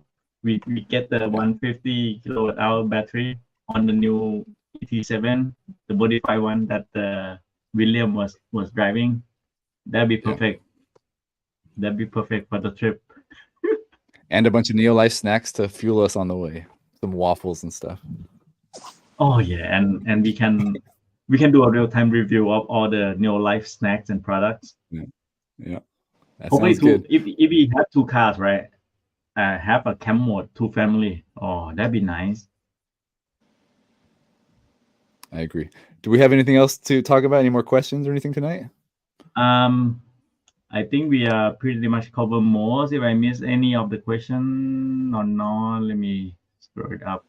Meanwhile, if anyone was still like kind of curious on the service or delivery or experience that we had, we can open up for a few more questions before we close the night. Otherwise, it keep on. It's gonna be forever. too late. Huh? It goes forever. It's I don't think I missed any. There are some requests for the guests to be like few of the guest suggestion there. So maybe take a look at it, Eric. Yeah, I saw Marcel on there. Marcel's a good guy. I saw Jason. I'm not sure. Is that NIO trending or no? I'm not sure who Jason is. And the odd investor. I think I saw his video before. Yeah. Yeah, I mean we're trying. This isn't really like a stock investment podcast necessarily. I know, of course, most people are here because they're probably NIO investors and not NIO users. But I know, we're more interested, I think, as a team here for our podcast to talk less about the stock and more about the company. At least that's my perspective. I can't speak for the other 2 fellas. Yeah, we should keep it more about the company, user experience and all. So yeah. We can probably invite some of the other foreign owners, NIO owners here in China. I know Frankie will come on, and Will will come on. Yeah. Will from China Driven. And Frankie Watanabe. What is his name on? Watatoy? Frankie Goes Fun. He's actually have quite a lot of interesting video on his WeChat channel. Like his YouTube as well. He got early bird. Yeah, he got early bird update on Banyan 2.3.0. I didn't even have on mine yet. So because he's part of the beta program or whatever. What is it called in China? The beta program. They got a beta program. So he gets like the software user navigator.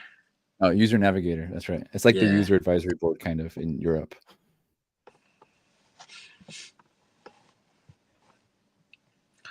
We have a question, Mr. P, for you, I think. Which one is it? Any idea if any of NIO's battery swapping partners, when they will have their first battery swapping compatible EV? I think pretty soon. They're working on it because the CEO said that this is exactly what the CEO said. He said that so far the partners have not had any problems with the battery pack that they've given them. So they're just giving the Alps battery pack to them, which we don't even know what it looks like. And those other companies, they're just building the car around that battery pack and around the and basically having a swap mechanism up to NIO's standard in the car. And he said that so far there haven't been any problems. The feedback has been great. So that seems like things are progressing pretty fast. So as to what time, I think earliest would be probably like end of 2024, 2025 probably. Yeah.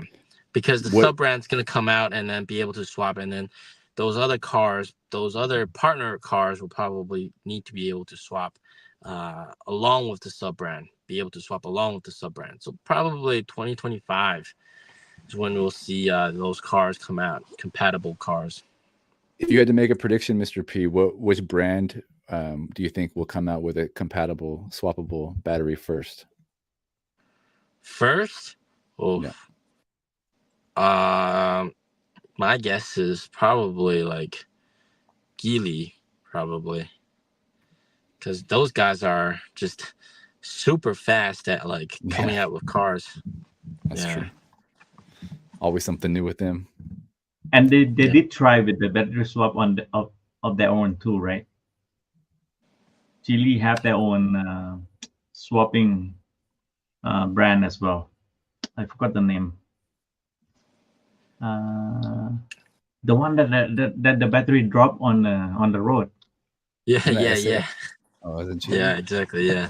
I forgot the name. Do. Yeah, but they did have some. So I think if we use a standard from NIO, which is like well known, that 35 million swap, like that number is it's something, right? It's not like it's not just a fluke. I mean, there's a tech behind it. There's a safety behind it. So exactly. Maybe they can speed faster. Yeah.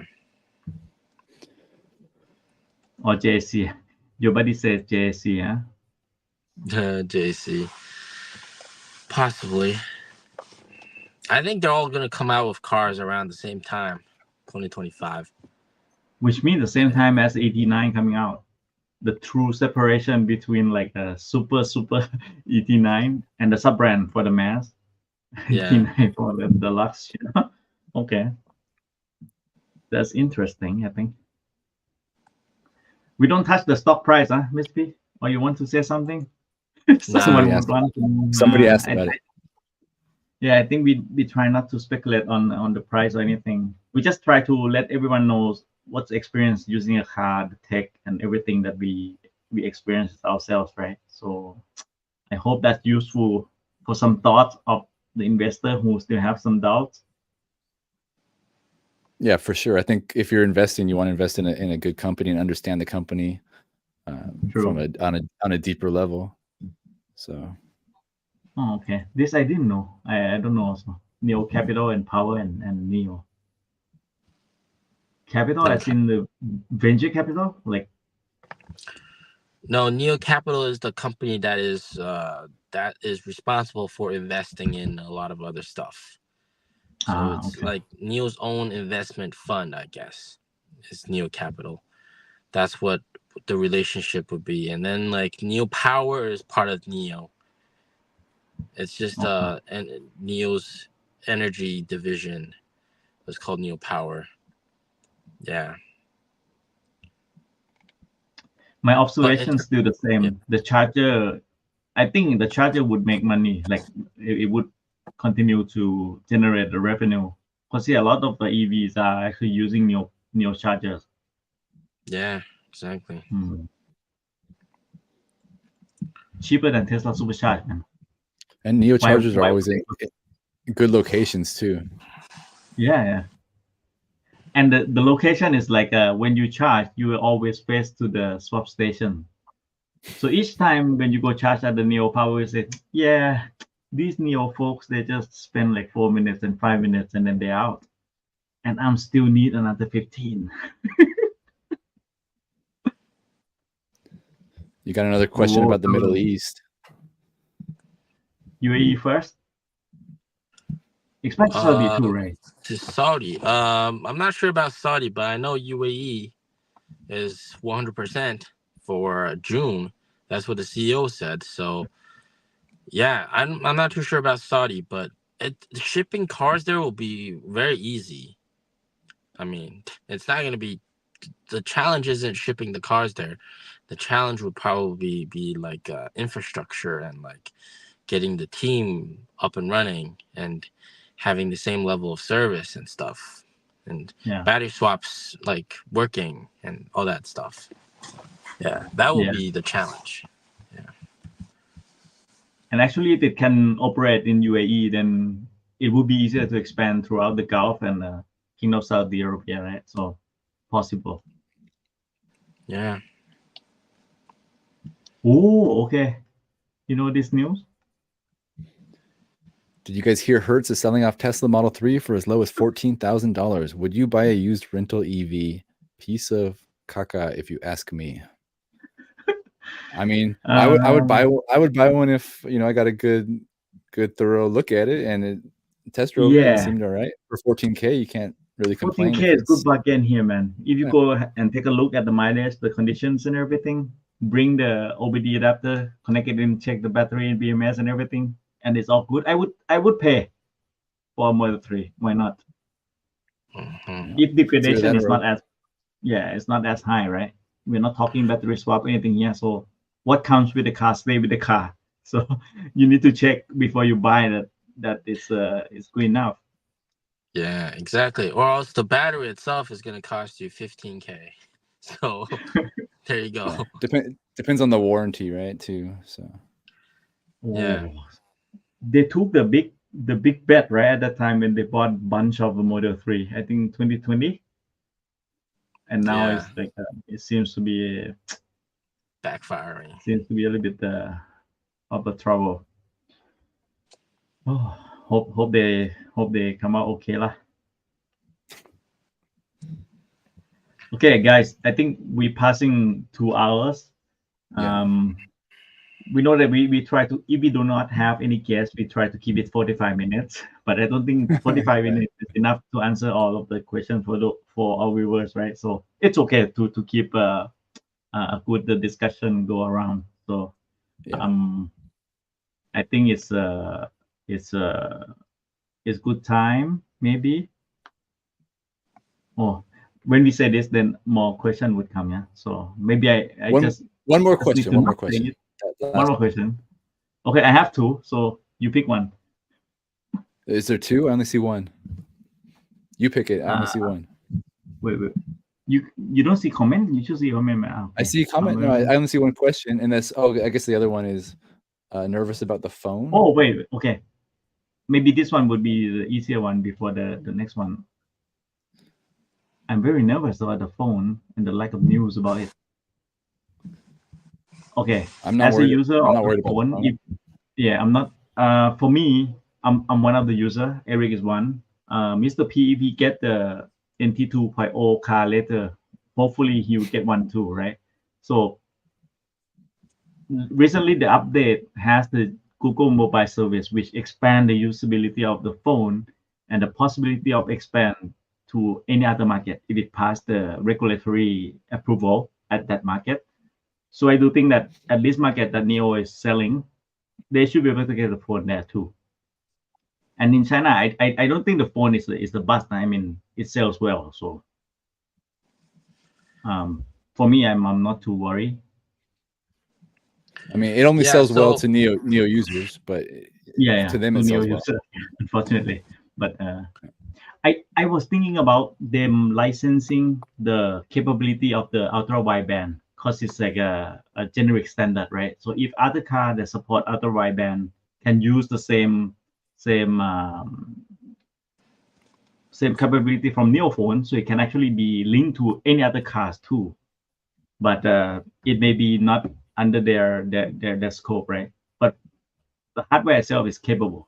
It's just like it's locked by the software that you can only use with NIO.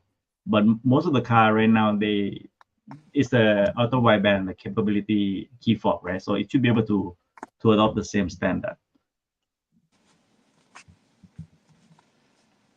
All right, so I think this will be the last one, and we thank you for listening and watching. Yes, definitely. From US, I think BYD is possible.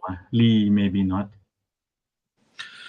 All right, so I'll answer this question. BYD, very possible, because actually a couple weeks ago, before this Chery partnership announcement, NIO CEO was constantly praising BYD and Chery, and they're like good buddies apparently. And so it's very possible that well, you see, Chery got announced today. Very possible that BYD might be announced soon as well. Li Auto, I don't see a possibility, even though Li Auto CEO is a founding shareholder in NIO. It's just the rivalry is a bit too intense. Like, the relationship has gone sour, and quite recently, Li Auto CEO said that by 2035, only 4 EV companies will survive. 4 new energy vehicle companies will survive, and he did not name NIO, which means that in Li Auto CEO's opinion, NIO will not make it. So obviously, NIO CEO was not very happy with that. So I mean, it's there's a little bit of rivalry between them. Yeah. So who did he say, Mr. P? He said BYD and Geely and Lee and anybody else? He said BYD, Huawei, Tesla, Li Auto, and yeah, those guys. Wow. Huawei. Right? All right. Yeah. Interesting. You know, because Huawei Aito M7 beats the record. They became #1 EREV sold in November, I think. So that triggered a little bit of Li Auto a little bit, right? They always #1. Li Auto is always #1 on the EREV. And their L7 was like #1 all the time, right, since its launch. Yeah. So have you guys driven those cars? Huawei, Aito? No. No. I only sit inside a little bit. I asked them to lend me one, but they didn't. I didn't try it. Yeah. But I tried the Huawei system on Avatar. So Avatar use the Huawei system is good. Yeah, before we go real quick, my friend has a Huawei Aito M5, like the little sedan kind of like hatchback looking one, and I drove it. I drove it off to another city, and it was very, very uninspiring, but also like very functional. Like, it's understandable why it sells so well. Like, it's affordable. It was like, I think it cost her $200K, right? But it was so like nothing special about it. Like, the OS was fine, everything was fine, but nothing inspiring whatsoever about that car. But that's good enough, I think, too, with the right price point. But man, I was like, this car's so boring to drive. The M7s sell quite well, so it actually beat the Li Auto L7. Yeah. L7 was like ranked 111 like few months in a row, right? And then this one just beats it. So if you check with anyone from Li Auto, they will say, yeah, Huawei is a tough competitor. I think we need to keep an eye on and all. So yeah. And they also look at the M9 also, right? The recent launch one. So let's see the sale figure next month, how it is. Yeah. But there could be partnership for the power charger version 4 from NIO, because the power charger version 4 is actually can charge Li Auto's Mega at its full capability, like at its full power, which means that the Li Auto Mega user can stop at any power charger 4 to charge as fast as their own Li 5C charger. So that could be a partnership between the two, I mean, for charging, but not the swap for sure. Yeah. All right. I think that's it. Yeah. Otherwise, good. I'll be sleeping too. I know. Sorry. I'm telling you. Past my bedtime every time. All right. Yeah. Thanks, everybody, for sharing or joining. You guys, anything you want to say? No. I got nothing. All right. Yeah. Peace out. I thank everyone to watch, Stay safe, stay healthy. and then and we send everyone for a good night's sleep, and then we see you next Thursday. Hopefully, we get the we'll have a guest. We'll have a guest next week. Yep. Yeah, for sure. See you guys. And we see you all next week. All right. Thanks for watching. Thank And you. don't Thank forget you. to subscribe. Thank you.